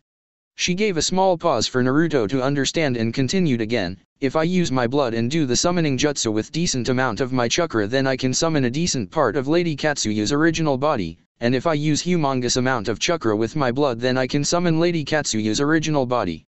But my chakra reserves are not that big to summon the actual body of Lady Katsuyu from Shikotsu Forest. She then pointed to Taunton and continued, with Taunton I used a companion summoning seal on her, so that I can summon her whenever I want and wherever I want. It works the same way as the summoning jutsu works, but doesn't need my blood and it only needs very little chakra. Cool. Naruto shouted in amazement and stood up immediately with puppy dog eyes. Will you teach it to me, sis, so that I can have the companion summoning seal with Eevee too? Eevee also yipped and laid on its front legs with the same eyes and started wiggling its tail. Shizun couldn't resist those eyes and laughed. I will, Naruto-kun. She said, ruffling his hair. Yes. You're the best, sis. Naruto started jumping up and down with Eevee also joining in. Alright Taunton, come on. Let's go. Shizun called her companion, deciding to let her brother to have this moment and retire for the day to take some rest. Oink. Oink. Taunton replied with a nod of its head and followed Shizun to her room. Next morning. Do you think I can get some more friends in the Ninja Academy, Mom? Naruto asked his mother as he was walking on the right side of her with his hands behind his head and his face looking upwards to the clear blue sky, with Eevee walking on his right side, while Shizun was walking on the left side of Tsunade with Taunton in her hands. Yes. I'm sure you will, Naruto-kun. Tsunade replied, still looking forward in the direction of the academy. She continued again when she saw Naruto turn to her with an expectant and hopeful gaze, you don't need a whole lot of them. All you need are some friends who will stand by you at each and every turn. To which Naruto just nodded with a satisfied smile. Well. Here we are, Naruto-kun. Tsunade said as they approached the gates of the Ninja Academy. Tsunade knelt facing her son and hugged him slowly and said, become a ninja that will make Kushina, Minato, and me proud, Naruto-kun. At the end of her sentence Naruto felt Tsunade's tears on his shirt. I will, Mom. Naruto replied as he hugged her back, trying to hold his own tears at the mention of his real parents. Hey. Don't forget about me. Shizun complained as she also joined the hug. Beside the hugging trio, both Taunton and Eevee also oinked and yipped. After a few seconds Tsunade and Shizun let go of Naruto. Naruto stood up and started walking through the gates with Eevee alongside him. When he was about to cross the gates he turned around one last time. Tsunade caught her son's look and said, go on, son. But Shizun cupped her right hand on her mouth like she was telling a secret out loud and said, if you get a girlfriend, introduce her to me first, Naruto-kun. I'm your elder sister after all. And I will keep it a secret from Lady Tsunade too. Which made him confused as he didn't understand what a girlfriend is, but Eevee seemed to understand what she meant and gave a foxy grin as she wiggled her tail. Okay. Naruto replied in confusion and turned towards Eevee, only to see a wicked grin on his companion's face. What? He asked. To which Eevee just rolled her eyes and started walking towards the academy. After a second had passed Naruto just shrugged his shoulders and followed his companion into the academy. Was that really necessary, Shizun? Tsunade asked her apprentice, having a tick mark on her forehead with a mother's righteous fury at the thought of some fangirl trapping her son. Oh come on, Lady Tsunade. Sooner or later Naruto will eventually get a girlfriend who will become his wife one day and she will start calling you mother-in-law. You can't expect him to be your cute little son forever. Shizun replied, teasing her master, knowing how much Tsunade loves her son. I know. Tsunade started saying with a gentle smile as she watched her son enter into the academy building, but all of a sudden her gentle smile turned into a wicked grin. The hell, I'm gonna let any fangirl lay their hands on my son. If any fangirl even tries to sway my son. She then started rubbing the palms of her hands like a maniac. I can't wait to show her my toys. She finished her sentence with very iconic maniacal laugh of a certain supervillain from movies.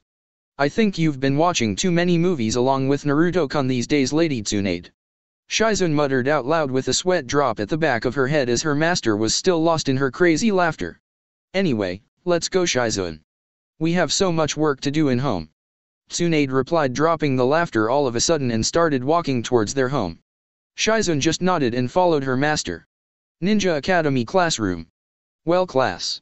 We have a new student joining us today. Naruto Senju. Iruka said, referring to Naruto, who was standing right next to him with a wide grin on his face, and Eevee was beside him sitting on its hind legs and was observing all the students with curiosity. Did he just say Senju? Were the thoughts of a certain duck-butt-haired kid. Look at that. He already has a Ninken companion with him. It's about damn time I get my own companion too, was the idea floating around the mind of a certain Inyazuka boy. Interesting. His chakra is so dense and large that it's making my Kakaichu uneasy. However, there is no ill intent radiating from him as far I can sense, thought a kid with round sunglasses who was wearing a high-collar jacket. He's not that bad looking, thought a female blonde girl with a slight blush on her cheeks. That idiot can't match the good looks of my Sasuke-kun. Thought a certain bubblegum-haired girl with hearts in her eyes as she kept on looking at the duck-butt-haired kid. What a drag, no more explanation is needed to understand who said that. The kid then went to sleep on his table. I think I should eat barbecue for lunch, was the thought running through the mind of another kid who is munching potato chips at a very relaxed pace without a care in the world, and he was sitting right next to the kid who just fell asleep. Unknown to all the kids in the classroom, Naruto was actually checking each and every one out with a keen eye behind the mask of his foxy grin. Only 6 children stood out among the entire classroom. A kid with an Uchiha emblem, the next one with the markings of an Inyazuka clan, another kid who seems to be calm and collective, possibly an Abarame.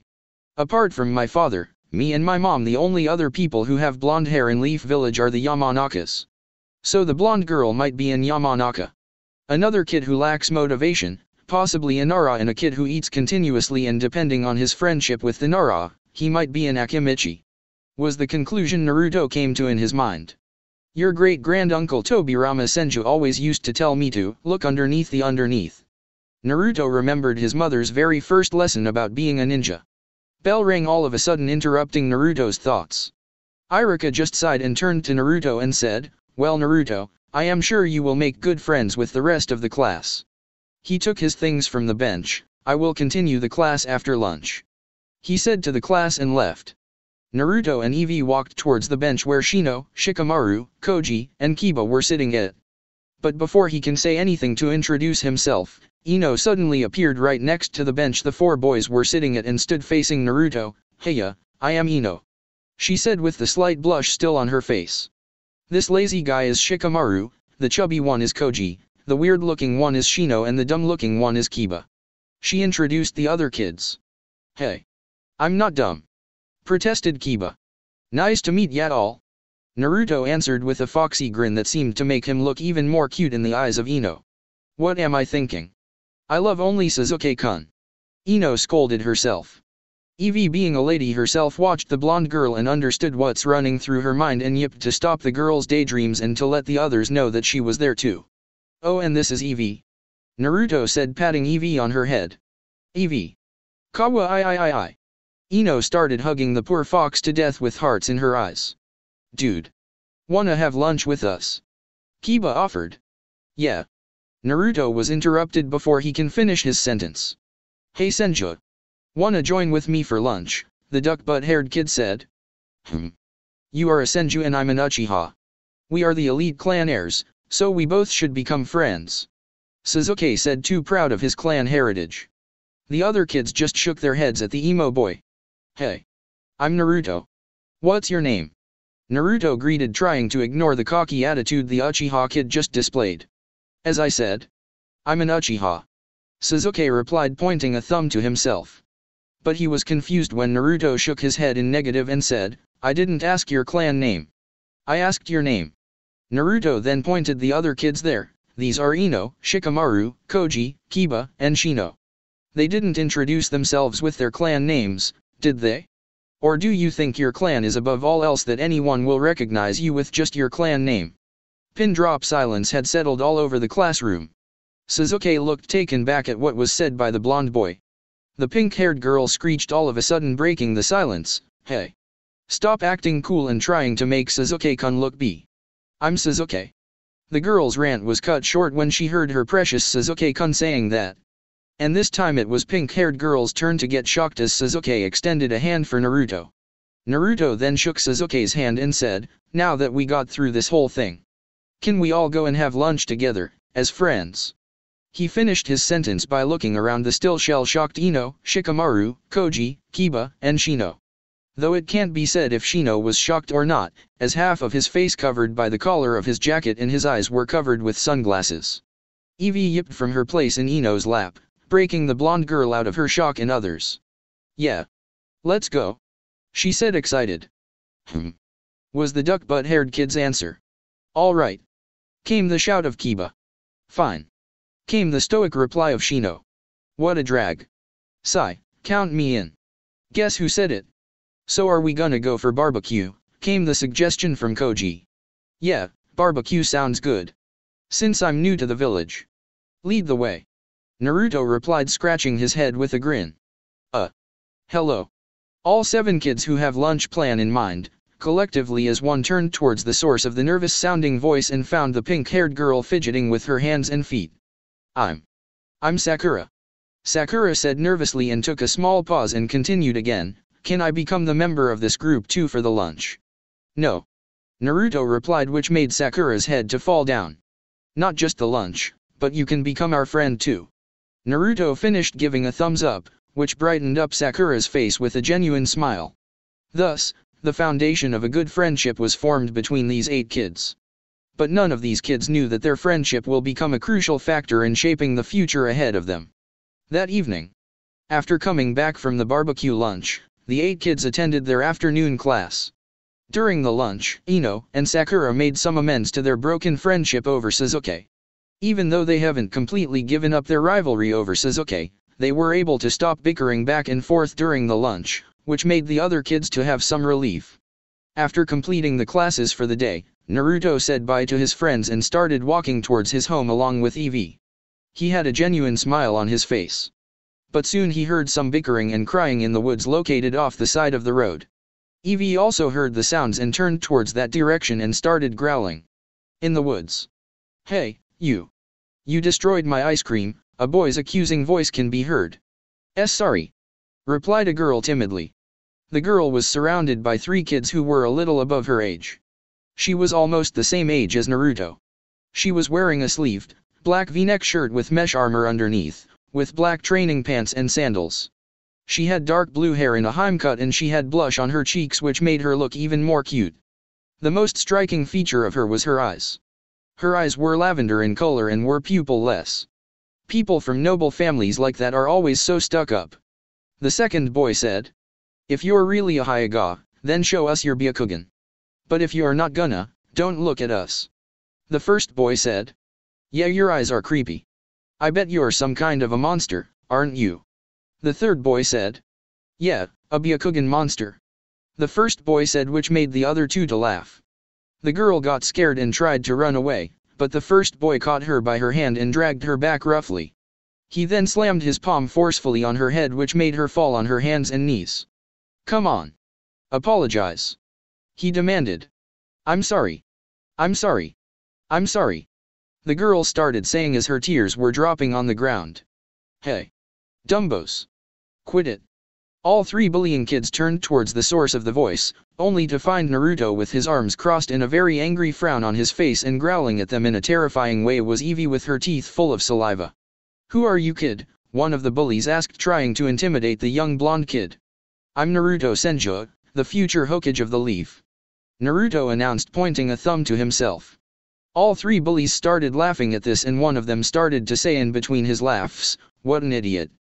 A brat like you can never become a Hokage." Naruto got a tick mark on his face at that remark and he made a fist with his left hand. "I'm a brat, you say?" As soon as he finished his question, he punched the ground between him and the bullies with the fist. The chunks of earth broke off from the point of impact from Naruto's left fist and the ground got destroyed as the destruction surrounded the bullies, trapping them in the broken debris, not harmed but trapped. The girl just kept on looking at the blonde boy who came to rescue her from bullies with an odd look. Naruto stood up and started walking towards the trapped bullies. "My mom said that bullies are those who try to get attention from others by bullying them cause they don't get any attention in any other way," he said, making the 3 bullies gulp in fear. He approached the three of them and knelt down facing them. If I see you bullying anyone else again. Then he pointed to something behind their backs and all three kids turned around to find Evie, only an inch away from their heads, menacingly looking at them with a hungry look in her teeth barred. I don't think you guys wanna know what happens. He finished his sentence.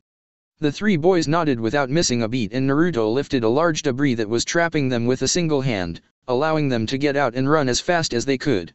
He then turned towards the girl that was still on her hands and knees. Are you alright, Ms? He asked, offering her a hand. Hinata. She replied as she accepted his hand and stood up with her blush even darker than before. Okay. I'm Naruto. He said. Evie barked, letting him know that she was there too. Oh, and she is Evie. Thank you, Naruto-kun, and you too, Evie. Hinata said, poking her index fingers, and her blush seemed to intensify even more. Hinata-sama, came the shout of Hinata's bodyguard Ko Hyuga, who just came running there. I am guessing he is your caretaker or bodyguard. Naruto asked, to which he got a nod in return from Hinata. Hinata-sama, let's go. Ko said, completely ignoring Naruto, and took Hinata's hand gently to take her home. Sensing no ill intentions from that person, Naruto just said, okay then, Hinata. Nice meeting ya. Bye. With that, Naruto turned around and walked off along with Evie towards his home. He never turned back after that. If he did, he would have caught the eyes of the Hyuga heiress looking at his retreating form with an emotion that even she could not tell what it was. After saving the Hyuga heiress from bullies, the blonde troublemaker along with his companion Evie returned to his home. Mom, sis. I'm home. Naruto shouted, to which Evie also yipped, letting the other two ladies know that she is back too. How's your first day in the academy, Naruto-kun? Tsunade was the first to appear as she approached the duo. It was awesome, and I made some new friends like Shikamaru, Kiba, Koji, Shino, Sakura, Suzuki, and Ino-chan. Naruto was about to say something more, but he was interrupted before he could finish by Shizune, who said, Ino-chan. She made sure to emphasize the word chan, so as to make sure that Tsunade would get what she meant. Hearing this, Tsunade just rolled her eyes, which went unnoticed by Naruto. Is that your new girlfriend, Naruto-kun? Shizune asked teasingly as she started pinching her brother's cheek lightly. What's a girlfriend, sis? You said that in the morning too. Does it mean something like a friend who is a girl? Naruto asked after he pried off his sister's hand and started rubbing his cheek. Woof. Never mind, Naruto-kun. She then glanced at Evie, asking her a silent question, to which Evie just gave her a foxy grin and nodded her head, seemingly agreeing to some unspoken question asked by Shizune, remembering how the blonde girl was trying so hard to control her blush when she saw Naruto's foxy grin. All the while Tsunade was making sure to remember the name Ino, so she could have some time alone with the girl to see if she is a fangirl or not. I'm glad you made some friends, Naruto-kun. Tsunade said as she bent on her knees and hugged her son. No one but Shizune in the house knew that some tears were threatening to spill from Tsunade's eyes. It was one of Kushina's last wishes for you to have some good friends on whom you can depend for all your life. At this point no one was able to hold back anymore, and all four members of the house joined the hug to mourn for Naruto's parents who are no longer in this world. Next morning. At the Ninja Academy training ground. Class. Iruka said a little loudly to get the attention of the assembled students, and once he was sure that he got the entire class's attention, he continued, as this is the start of the new academic year.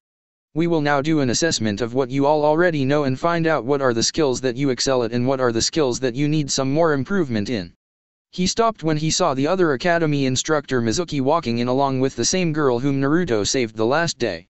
Mizuki approached Iruka and handed him an official scroll, which Iruka accepted and started reading.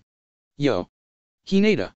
Naruto shouted as he was waving his hand in greeting, to which Hinata's cheeks started reddening even more and she waved back in return with a smile.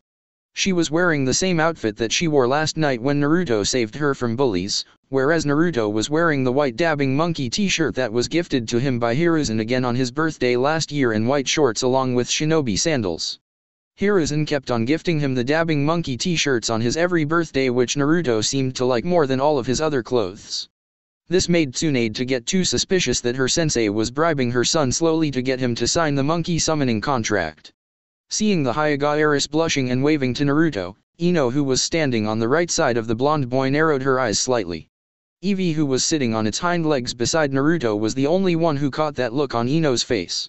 Evie jerked her head back and forth between Ino and Hinata, and then finally she glanced at Naruto, who was still smiling and waving to Hinata without having any clue in the world about what's going on around him, and fell on her back as she can't control her laughter anymore at his cluelessness. "Dude. What's wrong with Evie?" asked Kiba as he saw the companion of his blonde friend rolling around weirdly in the grass. Naruto looked at Evie and just sighed, "Never mind her. She's just laughing. She does that whenever I do something stupid." "Did you do something stupid now?" Kiba asked, scratching his head. Before Naruto can reply, "Class." Irika addressed the assembled students and took a small pause as he started closing the scroll and continued, "We have a new student joining with us today. She's Hinata Hyuga." He introduced her to the class and gestured her to go and stand with the other students. Hinata approached Naruto and stood on his left side as his right side was occupied by Ino. "All right, class. Let's start with the Kunao and Shuriken throwing skill. As I call your names, please come one by one and try to hit bullseye," Mizuki explained. For the next 40 minutes, the entire class except Naruto and his friends were tested, and both the senseis noted down the areas of excellence and areas of improvements for all the students. Then the turn came for Sakura to take her test. Sakura nervously approached Mizuki, who handed her 5 Kunao and 5 Shuriken to throw at the bullseye. She was becoming even more nervous as she is the only one among her friends who does not belong to Shinobi family. "Do your best, Sakura," Kiba cheered, seeing her nervousness. Sakura just smiled at her friend's support and threw them one by one. Even though she did not hit the bullseye in all 10 throws, she was really close to the bullseye. "Good job, Sakura. Your technique is good, but you need some work on your aim," Irika said with a smile as he noted down what areas she needs improvement in. "Thank you, sensei," Sakura replied as she joined her friends, having a small joyful jump to her feet. "Next up, Ino," Mizuki called. "Do your best, Ino-chan." Naruto encouraged his blonde female friend, all the while completely missing the surprised look on the face of Hinata, which only lasted for a second, but Evie didn't miss it. "I will, Naruto. Just watch me," Ino said the first part with a smile, but she emphasized her last part, clearly trying to send a message to someone else, which obviously Naruto didn't understand the true meaning of. "I will," he replied, again missing the narrowed eye look on the face of Hinata this time. Ino approached Mizuki, who gave her another set of Kunao and Shuriken. With a confidence that was lacking in the case of Sakura, Ino threw them, and 2 of her Kunao and 1 of her Shurikens hit the bullseye, whereas the rest were close to the bullseye. "Not bad, Ino. 3 out of 10. You just need some more work with your aim. Good job." Irika noted down about her too. "Yes, sensei," she replied and turned around with confidence and walked back towards her position. "Hinata, your turn," Mizuki called out. "Show them what you got, Hinata," Naruto replied, patting her on the shoulder, which made her blush a little more. "I don't like this new girl," was the thought running rampant in the mind of the blonde girl. "Oh, okay, Naruto-kun," Hinata replied with stutter and approached Mizuki to take her test. In Hinata's case, 1 of her Kunao and 2 of her Shuriken hit the bullseye, and the rest were close to the bullseye. 3 out of 10. Nice, Hinata. Your score is almost like Ino. You would also need some work in your aim. "I will work on it, sensei," she replied with a bow and went back to her position. "Shino, your turn," Mizuki called the bug boy. Shino calmly walked up to Mizuki and to take his test. Without uttering a single word, he threw them. 4 of his Shuriken hit the bullseye, while the remaining were nearest to the bullseye. "Good job, Shino. 4 out of 10. Though it seems that you are far more efficient with Shurikens than Kunao. You have to do some more practice on Kunao throwing," Irika said, to which Shino just nodded, agreeing with his sensei, and returned back to his position. "Kiba, you're next," Mizuki called the Inyazuka boy. Kiba ran up to Mizuki as he can't wait anymore to take the test and threw the weapons as soon as he can. 4 of his Kunao hit the bullseye, whereas the remaining were nearest to the bullseye. "Good job, Kiba. 4 out of 10, just like Shino. But unlike Shino, it seems that you are more efficient with Kunao than Shuriken. Practice some more on Shuriken throwing," Irika suggested. "All right, sensei," Kiba said and went back to his earlier position. "Koji, come on." Koji approached Mizuki and took the Shuriken and Kunao given to him. He glanced at the human-shaped target with a bullseye on it and back to the weapons given to him. He then glanced at Irika and asked, "Does it mean that I have to hit humans in future with these to hurt them, sensei?" So his father was not lying to me when he said Koji is too kind. Irika thought, but then he replied, yes Koji, you may have to in future. But for now try to hit the bullseye. Koji frowned at this but still threw the weapons at the target. Sadly, only one of his kunao hit the target and none of the rest were anywhere near to the target. Irika frowned at this internally. His kindness may become a hindrance to him in his ninja career. He would need some guidance to improve his mind to be able to deal with the side effects of being a ninja.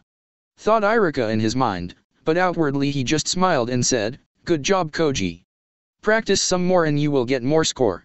To which Koji nodded and took out his potato chips packet and started munching them on his way back to his earlier position among friends. Shikamaru. Come on.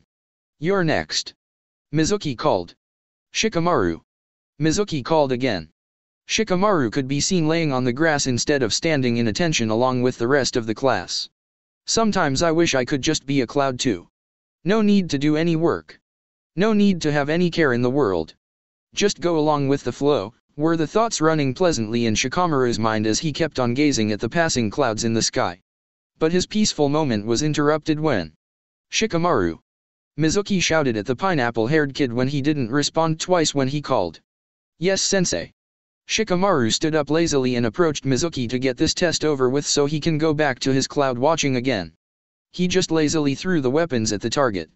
Amazingly, one of his shuriken still hit the bullseye even though it was a horrible throw, while none of the others were anywhere close to bullseye.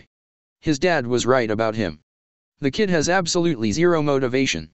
Though how that one shuriken still hit the target, I have no idea. Irika thought with a twitching eyebrow. Mizuki was also more or less thinking the same thing with his mouth hung open. He was not the only one who is shocked though. Naruto was laughing like crazy along with the entire class at the funniest show put on by the pineapple-haired kid. Shikamaru didn't wait for Irika or Mizuki to come out of their shock or for his friends to stop laughing and went back to his cloud watching by laying down on the grass without any care in the world. Irika was the first to recover and he coughed a little loudly to get the class attention and possibly wake Mizuki from his own shock too. It worked as Mizuki recovered quickly and called out, Suzuki. You're next. As soon as Mizuki said Suzuki, the fangirls of Suzuki started their frantic cheering for the duck-butt-haired kid. Show them what you've got Suzuki-kun. An unknown girl whose name Suzuki doesn't even know shouted. Yes. Suzuki-kun. You're the best, another unknown girl shouted. Team. Don't mind me asking. But who are they? Naruto asked leaning a little back where Suzuki was standing, only to see an irritated expression on the kid's face. Like I know who those girls are dope. I didn't Eve. The duck-butt-haired didn't get to finish as he was interrupted by a loud-pitched shout coming from right next to the two whispering boys. Suzuki-kun. Me and Ino Pig will cheer for you. Obviously, Sakura was the one who shouted, but it was so loud that it forced both Naruto and Suzuki to try to close their ears with their hands to stop the ringing in their ears. But imagine Sakura's surprise when Ino didn't shout or cheer for Suzuki like she used to do in past whenever the topic of Suzuki comes. Sakura gave an odd look to Ino, to which Ino just responded, what? Nothing. Sakura turned her face away with a frown trying to think of what's going on in her friend's mind, while Suzuki walked up to Mizuki, still trying so hardly to ignore the rest of his fangirls' cheers. Suzuki remembered how his brother taught him the throwing techniques and took 5 kunao in one hand and 5 shuriken in the other. He threw them all at once at different human-shaped targets placed in line, which made Irika and Mizuki to get shocked as they didn't expect such a skill level from a boy so young. 4 kunao and 4 shuriken hit the bullseyes of the different human targets, while the remaining 1 kunao and 1 shuriken were very close to the bullseye. Well done Suzuki. 8 out of 10. That too with such a graceful throwing technique and hitting multiple targets at once. If you practice more, you can get 10 out of 10. Irika praised. Suzuki nodded in appreciation for his sensei's praise. Suzuki then put his hands in pockets and walked up to Naruto and said, beat that. Dope. I will team. Naruto accepted the challenge of his duck-butt-haired friend. Naruto. Mizuki called. As soon as Mizuki read the name Naruto, Naruto felt some malice coming from Mizuki. But from the outside Mizuki was giving a kind smile. Naruto just narrowed his eyes for a moment and approached Mizuki to take the kunao and shuriken. Naruto immediately found something odd about the weapons given to him. They were worn out and were definitely not in the best condition to do this test. But he just shrugged and took all 5 kunao in one hand and threw them first. What happened next had not only scarred the minds of Iruka, Mizuki, and the entire class, but also left Hiruzen shocked beyond belief, who was watching the test through his crystal ball along with Jiraiya, Tsunade, and Shizune from the Hokage Tower. When Naruto threw the kunao, the force and the speed of the throw were so great that the sound barrier shattered, and a shockwave was generated from Naruto's palm and it rushed outward towards those present there, forcing them to fall onto the ground to save themselves from the oncoming danger. No one knew whether the 5 kunao hit the target or not, as the path of the kunao was destroyed and the human-shaped target that Naruto aimed at is no longer present. Not even splinters of that target were available to check. Hokage Tower. What were you teaching him? Hiruzen muttered in silent shock at the destruction caused by a single throw of the boy. I didn't teach him that technique. Tsunade replied coolly, talking about her monstrous strength. What? Hiruzen turned his head so fast that Shizune thought he would have a whiplash. Yes, sensei. I didn't teach him my monstrous strength technique. Before Hiruzen can ask more, she continued again, he somehow inherited it from me. I don't know how, but he did. And his strength is a lot scarier than mine, even at his age. Tsunade said proudly. Imagine the look on your face, Hokage-sama, if I say that it's not even a fraction of his true strength. Shizune thought out loud, trying to hold back her laughter. What the hell? Hiruzen shouted in shock and turned towards Jiraiya for confirmation. Yes, sensei. He held back a lot in that throw. Jiraiya confirmed what Shizune said. You've got to be kidding. Back at the academy training grounds. Even though they can't find out whether the kunao hit the bullseye or not by simply looking at the target like they did for the other students, cause the target and the kunao were disintegrated into nothingness with force of the throw, they still have to see what Naruto's score is. Thankfully all the tests are being monitored by video surveillance. So both Mizuki and Iruka acquired the videotapes and were in the process of watching it in ultra slow motion. What the fuck was that dope? Sasuke screamed like a madman, which surprised all those students present there, because the duck-butt-haired kid always acted cool. They never thought that they would see their Uchiha lover boy screaming like a fangirl.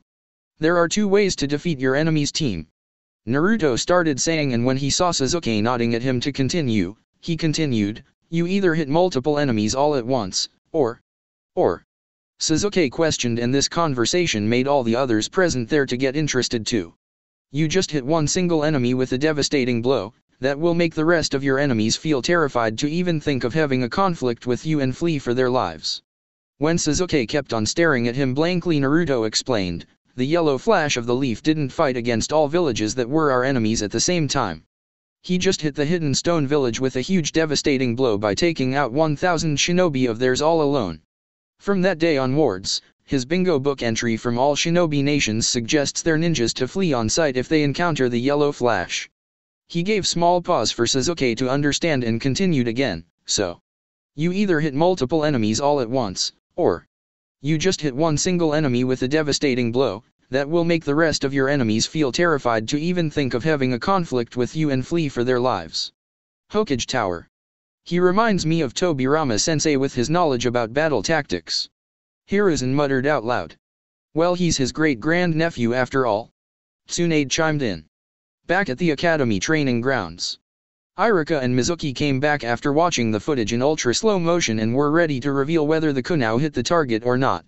All 5 kunao hit the bullseye in the exact center before the sheer force generated from the throw obliterated the kunao and the target. Iruka announced to the class with a sweat drop at the back of the head. All right. Kiba shouted. Way to go, Naruto. Ino cheered. And Naruto-kun thought Hinata. What a drag. Muttered Shikamaru. Shino just adjusted his sunglasses. Koji just kept on munching his chips with a renewed vigor. HNN, guess who said this? Not as best as Sasuke-kun. But still, good job, Naruto. No wonder you guys already know who said this.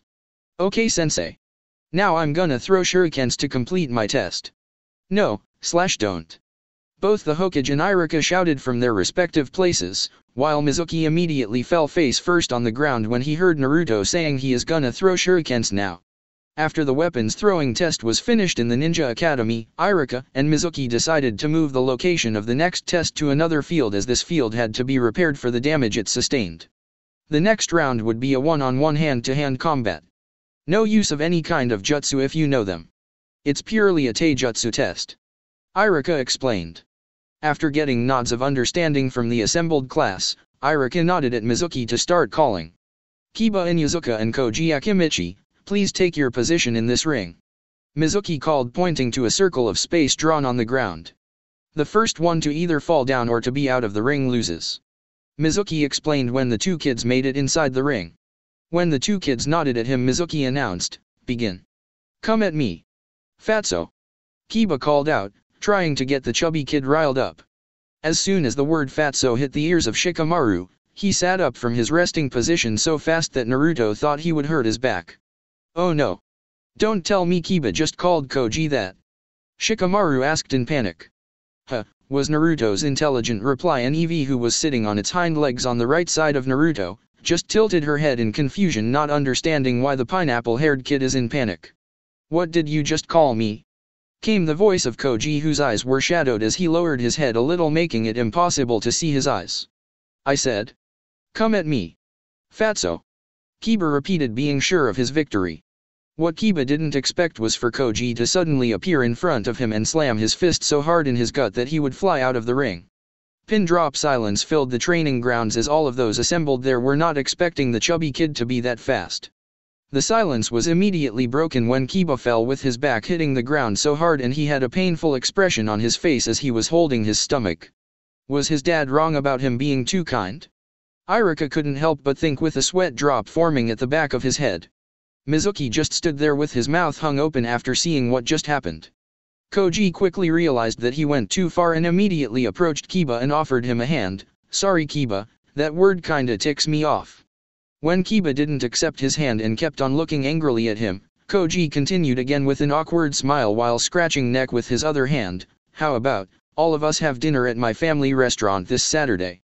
Like for real? Mizuki snorted. Saturday and Sunday. Kiba bargained and completely ignored the shout of seriously? Coming from Mizuki. Deal. Koji accepted, and in turn Kiba accepted his hand and stood up while nursing his gut. Both kids then went back to their positions, all the while ignoring the dumbfounded look on both of their senseis. Naruto patted his friend Kiba on the shoulder and said, nicely done. You've got us a free party this weekend. To which Kiba just gave a two-fingered salute and said, I know I'm awesome. Mizuki recovered first and cleared his throat to get the bickering students' attention and called, Shino Abarame and Shikamaru Nara. Please come. This should be interesting.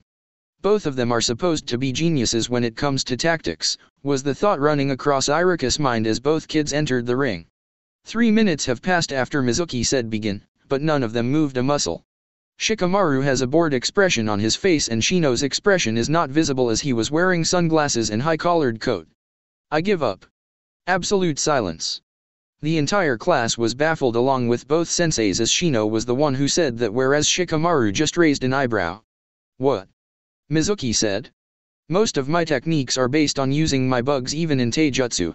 So considering that it could be a type of ninjutsu, logically seeing I can't defeat Shikamaru as I am now. Shino admitted. Iruka nodded in understanding at seeing how logical Shino is. Okay, so the win. Mizuki was about to announce the winner, but I give up too. All of those present there turned towards the source of the voice and found Shikamaru. Crickets could be heard chirping in the background as Shikamaru just gave a yawn and said, like Shino, most of my techniques are based on my shadow ninjutsu, so even I can't defeat Shino as I am now. So, I give up too. This kid has no motivation at all. Iruka thought with a twitching eye as he saw both geniuses going back to their position among the crowd. Mizuki just shook his head and called, Naruto Senju and Sasuke Uchiha. Naruto again felt malice coming from Mizuki when he took his name, but he couldn't focus on it among the loud cheering of Sasuke's fangirls including Sakura. Show him what you've got, Sasuke. A no-name civilian fangirl shouted. Break him, Sasuke. Another no-name civilian fangirl shouted. Go. Sasuke-kun. This was the loudest shout made by the pink-haired girl as both the blonde boy and the duck-butt-haired boy were making their way towards the ring. I must break you, Dobe. Sasuke said as he got into his Uchiha fighting stance, which was the interceptor, with his knees bent and hands being raised up to his chest level with loose fists that can be used to intercept the opponent's attacks. Okay team. Naruto replied with a challenging smile and stood at the ready with his own stance that Sasuke never saw. Naruto stood with his torso turned sideways and he kept his left leg forward with his right leg in the back. He bent his left leg so that he would slightly lean forward. He had his left hand up to his eye level with the thumb, index, and middle fingers were in a position resembling a hook, and with his right hand he made a fist and kept it near stomach level with the fist pointing sideways. Imagine Goku's fighting stance. When Mizuki saw both kids at the ready he said, "Begin," and jumped back as he doesn't want to get caught in the fight as he already saw what happened in the weapons throwing test. As soon Mizuki announced the start of the test, Sasuke with an impressive speed which is almost equivalent to that of a Lochinin, ran straight towards his blonde opponent. When his fist was almost about to make contact with Naruto, the blonde just blurred out of his way and reappeared at the back of Sasuke. Sasuke, due to the speed he was running at, could not react fast enough as the blonde simply tapped him on the back with his index finger. Sasuke's momentum and the tap of Naruto pushed him outside of the ring. It all just happened in the span of 2 seconds. No one said anything at what they just witnessed as all of them were still trying to process what happened. Hokage Tower. How strong and how fast is he really? Hiruzen questioned, no longer surprised after witnessing Naruto just blur away and reappear behind the Uchiha kid. We don't know yet. Hiruzen turned towards Tsunade who answered and asked, "What do you mean?" "I trained him in physical exercises from the time he unlocked his chakra when he was 5 years old." Tsunade started saying and took a pause, and when she got a nod from Hiruzen to continue she continued, "For 3 years I wanted to test his limits for stamina and strength, but I couldn't find them." "What?" Hiruzen asked, dropping the smoking pipe from his mouth. "Yes, sensei." Tsunade sighed and continued saying, "I was not able to push him to his limits in physical training. I wanted to make him tire out from the physical exhaustion, so that he would be able to break that limit and set a new limit for himself every day through training. But no matter how harsh the training I gave him, he seems to be able to make it a playing ground for himself." "So, you don't know what his limit is?" Hiruzen asked, to which Tsunade just nodded. "He also inherited the monstrous strength technique from me, but his strength does not require him to use chakra. What he did in the weapon throwing test was all his strength and his chakra was not involved." Tsunade explained. "Wait. That's pure strength?" Hiruzen almost shouted. "Yes, sensei. Even though he inherited his strength from her, I initially thought that the reason he doesn't require chakra to do the most Rouse strength technique is because of the strange occurrence that happened when Naruto tried to unlock his chakra for the first time." Jiraiya was the one who replied. "You mean him gathering the nature chakra?" Hiruzen asked as he already knew about that. "Yes, sensei. That was my initial guess, that him gathering the nature chakra may have been the reason for his strength and stamina. But I'm not sure now, as once nature chakra leaves the user's body, the user won't have the nature chakra enhanced strength anymore. For all we know, he just inherited the monstrous strength from Tsunade and the technique is a lot more powerful within him." Jiraiya said, rubbing his chin, to which Hiruzen just nodded as Jiraiya is a sage and knows how nature chakra works. Sometimes the traits that children inherit from their parents are many times stronger than the parents. Shizune put her thoughts in. "But how is that even possible?" Hiruzen thought out loud and then his expression became somber. His real parents were Minato and Kushina. Hiruzen said the last part more to himself than the others present with him. The entire room fell into a somber mood at the mention of the real parents of Naruto. "I know.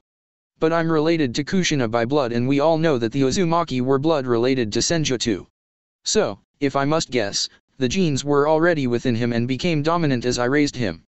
Tsunade said and then took a deep breath. "Whether I'm his birth mother or not doesn't matter. He is my son and I'm his mother. Our bond was just solidified even more as he inherited mine and my grand-uncle's traits."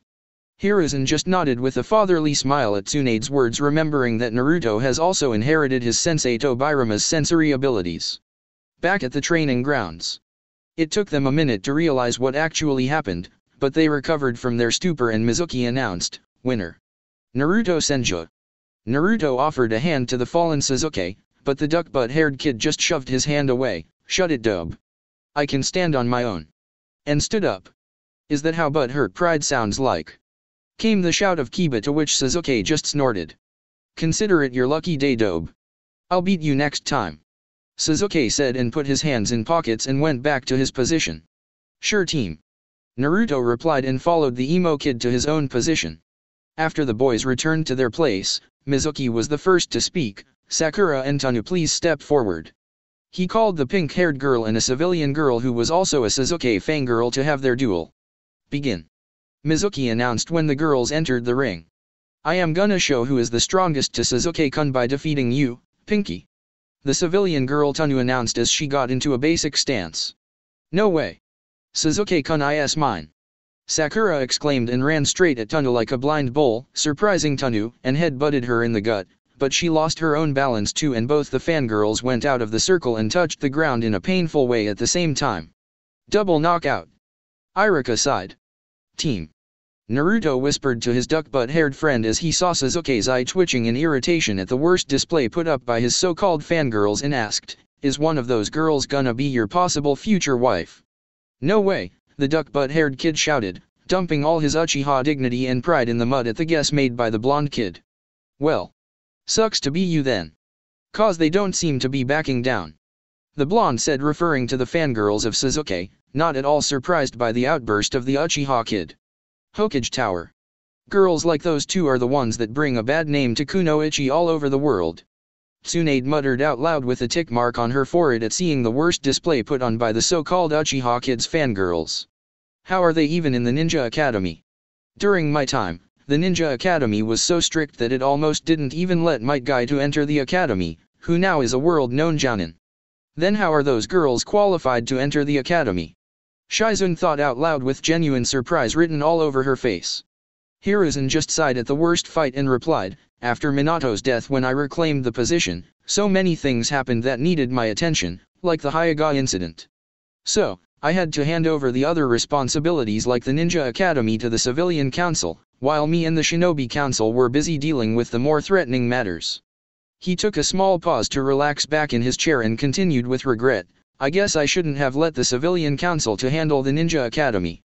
You shouldn't have let them take any responsibility regarding shinobi matters in the first place. Now they have opened the doors for children who are not fit for shinobi duty and don't know the reality and horrors of being a shinobi. Jiraiya said with a shake of his head. Handing over shinobi matters to Civilian Council gives them a chance to undermine your authority. Tsunade said in disappointment.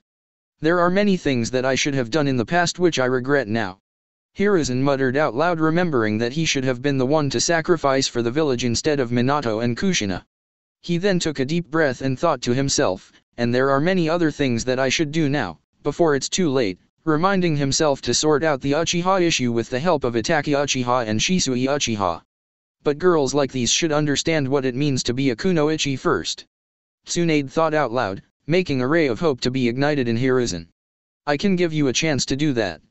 Hiruzen said, and when he saw Tsunade's questioning look, he continued again. I'll explain later. To which Tsunade just nodded. Back at the training grounds. Irika helped both girls to stand up and told them to go back to their standing positions. Mizuki checked the register for the names of the last two academy students. Hinata Hyuga and Ino Yamanaka. Please step inside the ring. Hokage Tower. Ino? Isn't that the same girl that Naruto-kun was talking about last night? Tsunade thought with narrowed eyes to see the girl who caught her son's attention. Shizun, who caught the look on her master's face as soon as the name Ino was mentioned, can't help but think with a small smile, you can't blame a mother for being protective over her child, right? Back at the training grounds. As soon as the names were called, Evie turned her head so fast to look at the girls that she could have suffered a whiplash. All those present there suddenly felt a tense atmosphere. Both girls were abnormally silent, which was odd even for Shikamaru and Koji. As far as both Shikamaru and Koji know, Ino is certainly not a silent person as she is always talkative. Go Ino-chan. Go Hinata-chan. Show them what you both have got. Naruto started cheering for both, not really sensing the tenseness between the two girls.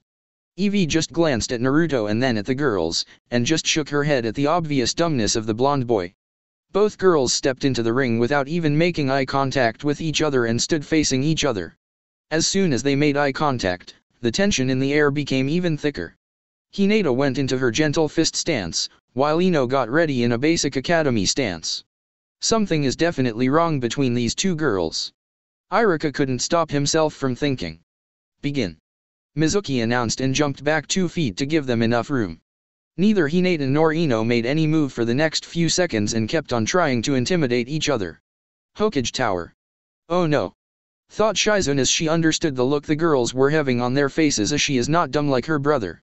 Hokage-sama. You need to stop this duel. She almost shouted, which made both Jiraiya and Hiruzen to get surprised. Huh, was the same intelligent reply from both the males present in the room. Yes, sensei. This duel needs to be stopped, before it can escalate. Tsunade said, who is also not dumb like her son. They will hurt each other seriously, if my guess is right. Tsunade pointed out the exact same thing that Shizun wanted to say. What? Both Jiraiya and Hiruzen asked at the same time with dumbfounded looks. Back at the training grounds. Almost a minute had passed since they started intimidating each other, but still none of them tried to make the first move. Do you like Naruto-kun? Hinata asked in a low voice that only Ino could hear, and she asked without stuttering this time. Even though the tone was low, Ino can identify the hostility in the voice coming from the Hyuga heiress. Ino also replied in a low tone so that only Hinata could hear her words, maybe or maybe not. But I guess in a way I do like him as a friend, for now. Ino muttered the last words to herself so that even Hinata can't hear. Evie, with her sensitive hearing, heard what the girls were talking about and poked Naruto with her tail to get his attention. Naruto turned his gaze away from Ino and Hinata to Evie. What? The blonde boy asked his companion, still being oblivious to the actual situation between the two girls. Evie just slapped her front leg on her forehead in resignation and sat down again on her hind legs, deciding to just see what's gonna happen next. Naruto just tilted his head in confusion at his companion's weird behavior, but he turned his head immediately back to the ring when he heard. Gentle fist/mind transfer jutsu was all Naruto heard as he just turned his head and saw both Hinata and Ino about to hit each other with their techniques, and he also saw both Irika and Mizuki rushing in to stop the girls from using the techniques, as this was a pure taijutsu test only. It all happened so fast that the others were not able to completely observe what's going on. But for Naruto's eyes it was crystal clear. His eyes, mind, and body are well trained to keep up with the extensive speeds thanks to his mom, who trained him in physical strength, stamina and speed. Before Irika and Mizuki could make it to stop the girls, the techniques were fired, and both girls were hit by each other's techniques. Ino's mind transfer technique hit Hinata, just as Hinata's right palm connected with the left cheek of Ino. Because Ino's body was slagging a little due to her mind being absent from the body, the force behind Hinata's slap literally threw her out of the ring. While Ino's body is still in midair, Ino, who is now in the mind of Hinata, forced the Hyuga heiress's body to dive into the ground outside the ring with as much force as Hinata's body can produce with the dive. Both girls hit the ground at the same time, with Ino's back and Hinata's face hitting the ground rather harshly. There was absolute silence in the training grounds for a few seconds, which was broken when Ino returned to her own body and sat up, nursing her back with a painful expression, and started rubbing her cheek gently, which is already bruising due to the gentle fist slap. Hinata also sat up, nursing her bruising forehead with a painful expression, due to the dive Ino forced her body to make. Hokage Tower. Lady Tsunade. Shizun called her master with a perplexed expression on her face. Yes, replied Tsunade, who had a brilliant poker face which didn't allow neither Hiruzen nor Jiraiya to know what she has on her mind. Are you thinking the same thing that I'm thinking, Lady Tsunade? Shizun asked her master. What are you thinking? Hiruzen questioned. Yes, Shizun. Tsunade replied to her student, completely ignoring Hiruzen's question. What's going on? Jiraiya asked, as he is also not getting what's going on. So, Lady Tsunade. Are those two girls after N? Shizun was not able to finish her sentence as Tsunade interrupted her by saying, let's go get my son. His academy classes for today are over. Shizun could identify the motherly protective tone in Tsunade's voice, which made her smile genuinely at her protectiveness of Naruto. With that, Tsunade left the room and Shizun was also about to step out of the room, but she was stopped when. Can someone tell us what's going on here? Hiruzen almost shouted with a confused expression, along with Jiraiya, who had a puzzled expression on his face at not knowing what's going on. Shizun just shook her head at the stupidity of both males in the room. Back at the training grounds. Why did they use harmful techniques to hurt each other in a hand-to-hand combat test? Naruto asked no one in particular with a confused expression on his face. Evie, who was right next to him, heard his words and she also shook her head at the stupidity of her blonde companion. Then both the ladies, Shizun and Evie, from their respective places thought at the exact same time, men will be men. After the performance of both the Hyuga heiress and Yamanaka heiress left the audience in shock at the ruthlessness they showed for each other, the skill assessment session was concluded. Shortly as the session concluded, Tsunade and Shizune appeared at the Ninja Academy to take Naruto back home. When they were about to exit the academy training grounds, Tsunade just took a brief glance over her shoulder towards the two girls. One of them had a bruising cheek while the other had a bruising forehead, but still both girls didn't even care to look at each other and kept walking forward towards their own respective homes. If those two can show the same dedication to become serious kunoichis, then the future generation will have two tough kunoichi to look up to. Were the thoughts of Tsunade as she made a note in her mind to check the progress of Hyuga heiress and Yamanaka heiress at a later point of time. Meanwhile, Shizune's mind was busy in her own thoughts. She took a side glance at Naruto and thought, maybe my little brother can get a successful date soon, unlike me. As Naruto left with his family, everybody else also started their own dash towards their homes. Tonton and Eevee just ran off to their home, leaving Tsunade, Shizune, and Naruto behind, as these three have decided to simply enjoy the walk back to their home. When Naruto, Tsunade, and Shizune were on their way back to home, they saw the entrance for the shinobi burial grounds on the left side of the path. Naruto felt the familiar chakra signature of Kakashi in the burial grounds and felt the regret and sorrow the Jounin was feeling. Naruto stopped walking beside his mother and turned left side and entered the burial grounds. Tsunade just rose an eyebrow and followed her son along with Shizune. The blonde boy stood near a tree which was 50 feet away from where Kakashi was standing. Eventually his mother and sister also joined him in observing the Jounin. All the shinobi who fell in battlefield were given a respectful final resting place, a proper gravestone, and also their names were respectfully carved on the Leaf Village's memorial stone. But Kakashi was standing before a grave which was not even given a proper gravestone, and it was away from all the shinobi graves. The grave that Kakashi kept on staring with regret just has a normal boulder to mark the grave. Naruto kept on watching Kakashi until the Jounin released a sigh and left the burial grounds without even knowing that he was being observed by the Senju family. After Kakashi left, Naruto approached the grave that Kakashi kept on staring at and kneeled in front of it. He tried to read the name etched on the boulder. Sakumo Hatake. Naruto read the name aloud. Sakumo Hatake, the White Fang of the Leaf Village. Shizune answered her brother's unasked question, and when she saw Naruto turn to look at her with a questioning gaze, she continued again. It was said that even the three legendary Sunin paled in comparison to the White Fang of the Leaf. Wow. He is really that badass. Naruto asked his mom with excitement to know more about this person. Tsunade just nodded, confirming what Naruto said. He was the reason why Sand Village still fears to even think of attacking the Leaf Village. Whoa. He must be really cool. Naruto stopped mid-sentence when something clicked in his mind, and he turned his head back to look over his shoulder at all the other shinobi gravestones on one side, and then tuned back to look at Sakumo's grave to see it's all alone and without a proper gravestone. Naruto felt like someone intentionally separated Sakumo from being buried along with other fallen shinobis. Naruto kept on staring at the name, Sakumo Hatake, and then started saying without looking back, if he is really such a great shinobi like you say. He then took a pause to stand up and turn around to face his mother. Then why is there no proper respect given to his final resting place, which was supposed to be given to all other fallen shinobis? Naruto asked, referring to the absence of a proper gravestone and Sakumo Hatake's grave being alone and separated from the rest of the shinobi graves. Tsunade released a regretful sigh, thinking about all the things that happened back then, and decided to reveal the harsh truth to her son. Sakumo Hatake, the White Fang of the Leaf Village, was given a dangerous top-secret mission to lead, deep behind the enemy lines. The Hokage cabin. Can we really trust those two Uchihas? The Warhawk Danzo questioned his longtime rival Hiruzen suspiciously. Third Hokage Hiruzen and his three advisors Koharu, Homura, and Danzo were present in the Hokage cabin, which was still in effect of the silencing seal that will make sure that no outside noise has a chance to enter inside the cabin and no inside noise has a chance to get out of the cabin. Uchihas can never be trusted. Homura said, adjusting his glasses. Our sensei was always right for not believing in the Uchihas. Koharu said, shaking her head in disappointment. Our sensei may be right about not trusting in some Uchihas, but he also believed that not all of them are bad. Tobirama sensei himself had put his complete trust in an Uchiha and made him one of his personal team members. I don't think you three have forgotten about Kagami, have you? Hiruzen questioned, exhaling some smoke from his pipe. Kagami was our dear friend and he was a true leaf shinobi. Surprisingly, it was Danzo who said it.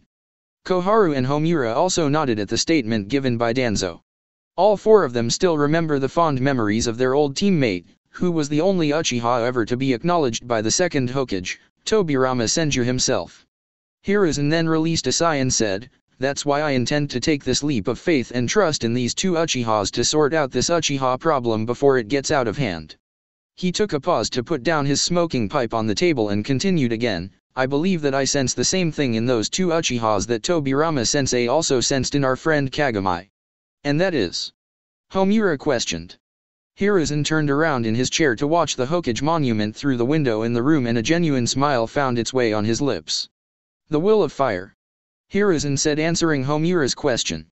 Koharu and Homura understood his reasoning and nodded their heads, agreeing to Hiruzen's idea of handling the Uchiha problem. But when Hiruzen was still looking at the Hokage stone heads, he suddenly noticed a flock of predator birds like golden eagles, bald eagles, hawks, falcons, harpies, eagles and other species of large predator birds flying erratically in the sky over a certain place through the glass window in the room. Also, when he inched closer to the window and looked down, he found that the trees surrounding the village seemed like they were being bended by an unknown force of nature. "What's happening?" Koharu questioned with surprise as she also noticed the strange phenomenon. It was then that Hiruzen decided that it was best to cancel the silencing seal to know what's happening in the village. But as soon as the silencing seal was removed, all of them heard the wind howling in an ominous way. It was like the wind god himself is very angry at something. "That place is the shinobi burial ground of the Leaf Village," Homura said, identifying the place from where this strange phenomenon is originating. "A few moments ago." Shinobi burial grounds. Naruto just found out the truth about what happened to the White Fang of the Leaf, and his rage started boiling inside him. He unknowingly started channeling his rage, and his chakra started to respond, releasing waves upon waves of potent killing intent. Shizune was a little bit nervous at what her little brother will do now after learning what the village did to Sakumo, whereas Tsunade just seemed unfazed as she kept on looking at her son. It seemed like Mother Nature also shared his rage, as almost all the large predator birds started screeching and flying over the burial grounds demanding justice. And the wind also picked up pace and howled in an ominous way and started to flow with tremendous force, bending everything in its path, originating from the shinobi burial ground. Across all other parts of the Leaf Village, each and every citizen in the Leaf Village noticed the strange phenomenon, and soon they were forced to brace themselves as the wind hit them on full force. Many shinobi noticed it and immediately approached the Hokage Tower to report, but since Hiruzen was involved in a secret meeting with silencing seal in effect, they could not report this phenomenon to their leader. At present. Hokage cabin. "What kind of a disaster is this?" Koharu uttered as she heard the terrifying wind and the bird screeches as soon as the silencing seal was removed. Soon a Chunin barged into the cabin and kneeled. "Pardon, Hokage-sama." The Chunin apologized for his sudden intrusion. "No need of an apology. But report what's going on," Hiruzen said authoritatively. "A sudden wind started to originate from the shinobi burial grounds, and we tried find out why, but we cannot approach the burial grounds as the sheer force of the wind gets too much as we try to get close to the place." "I see," Hiruzen muttered, thinking about what to do to find out the reason for the strange phenomenon. But none of them noticed the disappearance of Danzo among them. Back at the shinobi burial grounds, it seemed that the terrifying wind that shared the rage of Naruto doesn't affect his mother or his sister, as they were unfazed by the wind apart from their hair flowing in the wind lightly. Seeing the lack of surprise or shock on the faces of both Tsunade and Shizune, it is now crystal clear that this is not the first time they are witnessing something like this. Tsunade calmly kneeled in front of her son, unfazed by the chakra he was emitting or his killing intent, because it was not directed at her. "Don't let your anger to control you." Even though Tsunade said lowly, Naruto heard it loud and clear. He seemed to somewhat calm down, but the wind is still howling ominously, and the birds are still screeching angrily, responding to his anger. "But Mom, what was done to him was wrong," Naruto said with sadness and slight anger. "Yes. But you can't do anything about it as long as your rage takes control over you," Tsunade chided her son. That seemed to calm him as the wind settled and the birds started calming down too and returned to their nests. "Mom," Naruto said after he completely calmed down. "Let's go and meet Grandpa Hokage. I have something to talk to him," Naruto said, turned towards the direction that leads to the Hokage Tower and started walking. Knowing what her son is gonna do now, she just laughed to herself and said, "All right." She then followed her son along with Shizun, who is also smiling cause her brother is calmed down now. Hokage cabin. While Hiruzen was still thinking about the reason for the strange phenomenon, the wind and the birds suddenly settled down. He seemed genuinely curious now, but another Chunin barged into the room and kneeled. Hokage-sama. The Senju family is here to see you, reported the Chunin. That seemed like a genuine surprise for Hiruzen, Koharu, and Homura, as they didn't expect them to be here when there is a situation like this. Send them in, the aged Hokage said. Both Chunins present in the room left, leaving the Hokage alone with Koharu and Homura. Soon the door to the Hokage cabin was ripped off from its walls as Naruto pushed it, and he then let the door to fall on the adjacent wall. Lady Tsunade. What's the meaning of this? This is disrespectful and can be considered an attack on the... Homura started saying, but was interrupted by the slug Sunin, who said, My son here has something to talk to you two and the Hokage. She then turned to her son, who nodded without even looking at her, so she continued again, and after the discussion, whatever happens will decide whether the Senju clan will be a Leaf Village clan or not. That statement made the Hokage and the elders to get shocked at the imminent warning hidden in it. The aged Hokage was the first to recover from his shock, and he immediately pointed to the chairs in front of his table and said, Okay Tsunade. Have a seat and let's talk. Tsunade and Shizun took the seats, but Naruto opted to stand instead. Tsunade got comfortable in her seat and gestured her son to carry on. Hokage-sama. I want to know what is the will of fire that every Leaf Shinobi is so proud about? Naruto questioned. Hiruzen was initially surprised when Naruto called him Hokage-sama instead of the regular old man or grandpa, and thought the discussion would be over some really nasty thing, but when Naruto said it was about the will of fire, a smile made its way on his lips and he sat down in his chair and gestured his old teammates to do the same. Naruto-kun. The will of fire is something that every Leaf Shinobi has to protect their comrades, their loved ones and their next generations. Hiruzen said with pride. So those who protect their comrades, their loved ones and their next generations are those with the will of fire, and they will be remembered forever, right?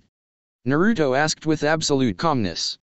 To Hiruzen, Naruto's calmness felt like the calm before the storm. But he answered anyway, yes Naruto-kun. Then why can't I see the name, Sakumohe Take, the White Fang of the Leaf Village, on the Leaf's memorial stone? The lack of anger in Naruto's voice made the question even more unnerving. The room was filled with pin-drop silence at the question. Eventually Koharu was the one who broke the silence by saying, he was given a top-secret mission which he abandoned. She couldn't complete her sentence as Naruto interrupted her by saying, to save his comrades, his loved ones and his next generations. There was no answer from Hiruzen or the two elders to that statement.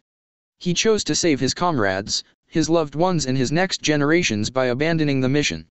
He rescued each and every one of them stuck in that life and death situation. Naruto took a pause to calm his rage that started to raise again and continued, instead of giving him the proper respect for his efforts, the entire village started blaming him, totally forgetting about this will of fire that the Leaf Village boasts about, and even those who were saved by him started to scorn him. So basically, a person who cannot even be defeated by the three legendary Sunin themselves was eventually defeated by his own comrades, his own loved ones and his own village. The tension in the room's atmosphere became too much as everyone in the room knew whatever Naruto was saying was actually the harsh truth. So, I ask again. I want to know what is the will of fire that every Leaf Shinobi is so proud about. Naruto's question cut through the silence in the room like how a hot knife cuts through the butter. Naruto-san. You need to understand that a mission for the Leaf Village is top prio. Homura started saying but was interrupted by Tsunade, who said, a village is not a place. A village is its people. Save its people, you save the village, and if I'm not wrong that's what Sakumohe Take did. Homura had no answer for that statement. Why you people preach the younger generations about this will of fire that you yourself can't accept?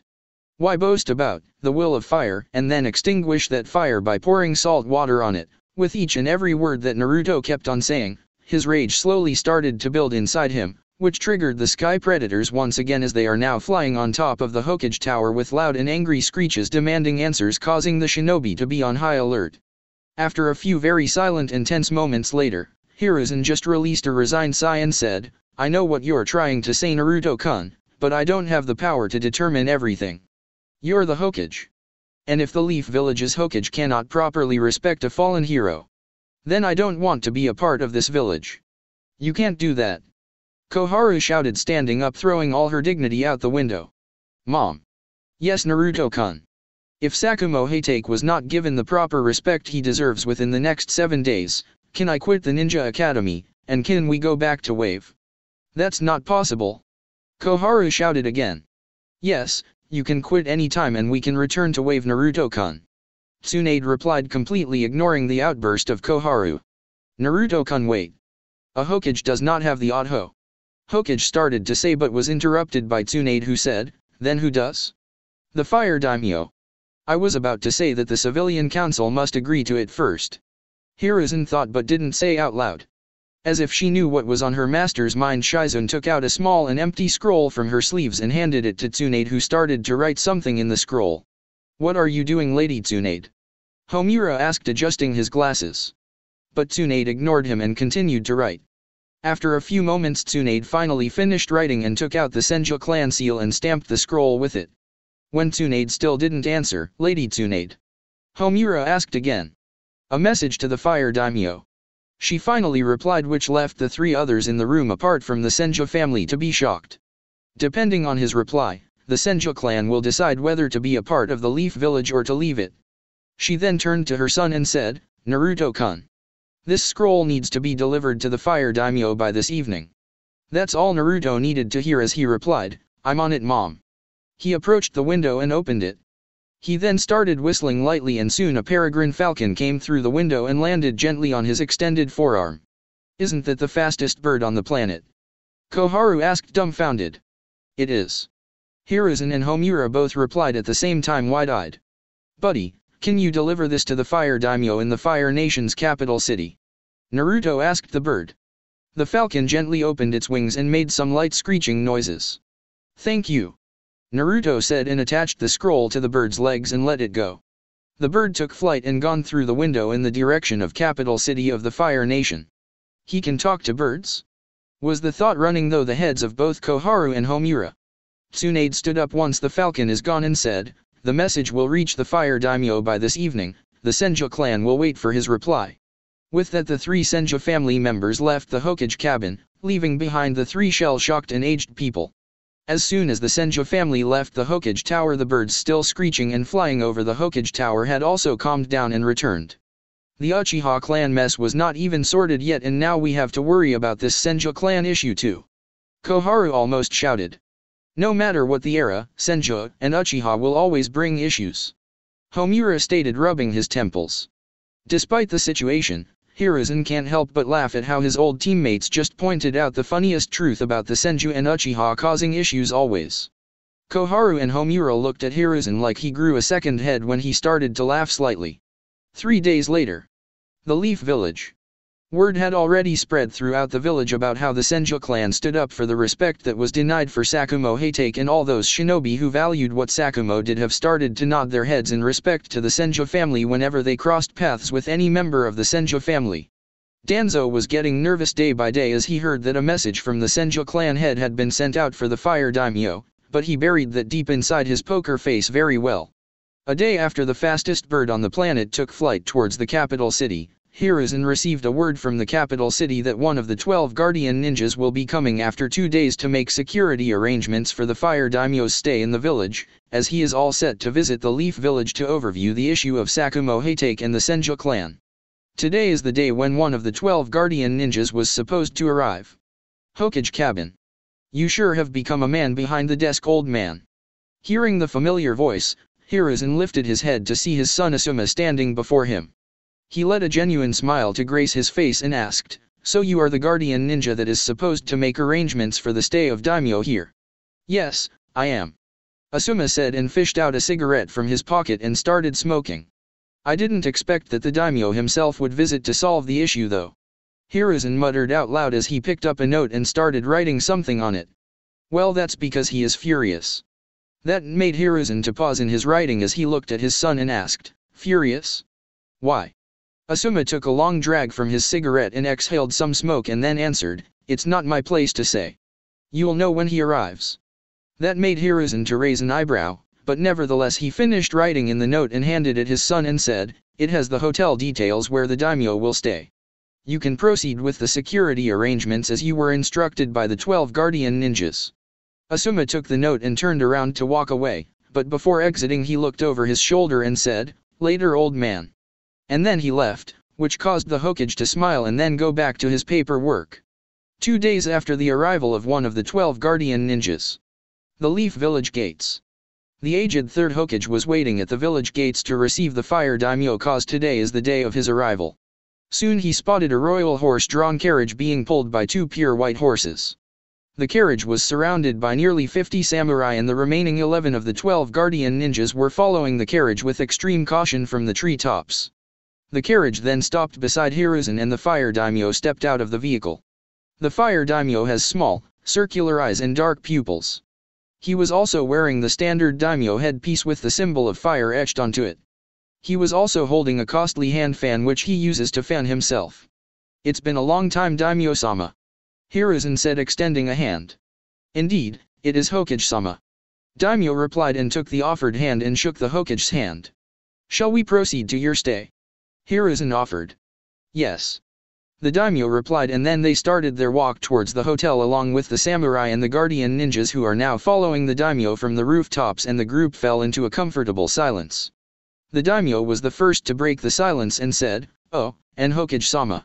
While I settle down at my stay here, I would like you to arrange a meeting with only the Shinobi Council within the next hour and tell me." That request made Hiruzen to get a little surprised, but he didn't let it show on his face and he replied, "It will be done, daimyo-sama." After dropping the fire daimyo at his hotel, Hiruzen summoned all shinobi clan heads for the meeting. Hayashi, Tsum, Shivi, Shikaku, Choza, and Inoichi were among them, and Tsunade also attended as she is now the Senju clan head.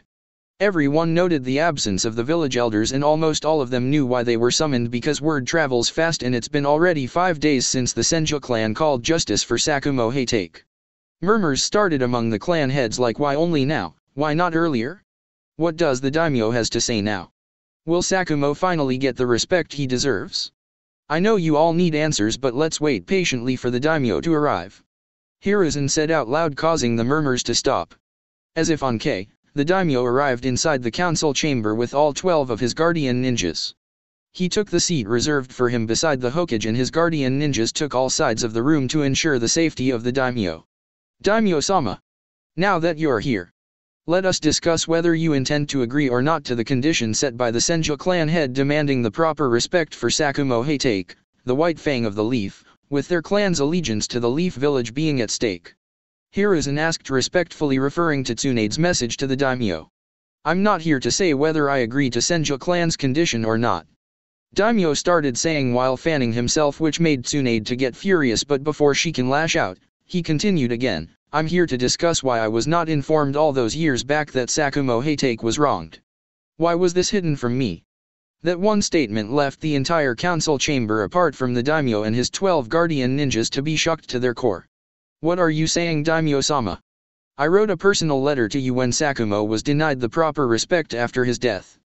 I plead to you in that letter that during the wartime civilian council had the funds that the village needed, and they denied the proper respect for him as they considered him the cause for major losses of the Leaf Village, and they said they would cancel funding needed for the war if we give him a place in the memorial stone. I plead to you in that letter to lend some help from the capital city, so we can cancel the civilian council as we would no longer need their funds to win the war and we will be able to give proper respect for each and every shinobi who fell in battle." This time it was the daimyo who got wide-eyed and he said, "Hokage-sama.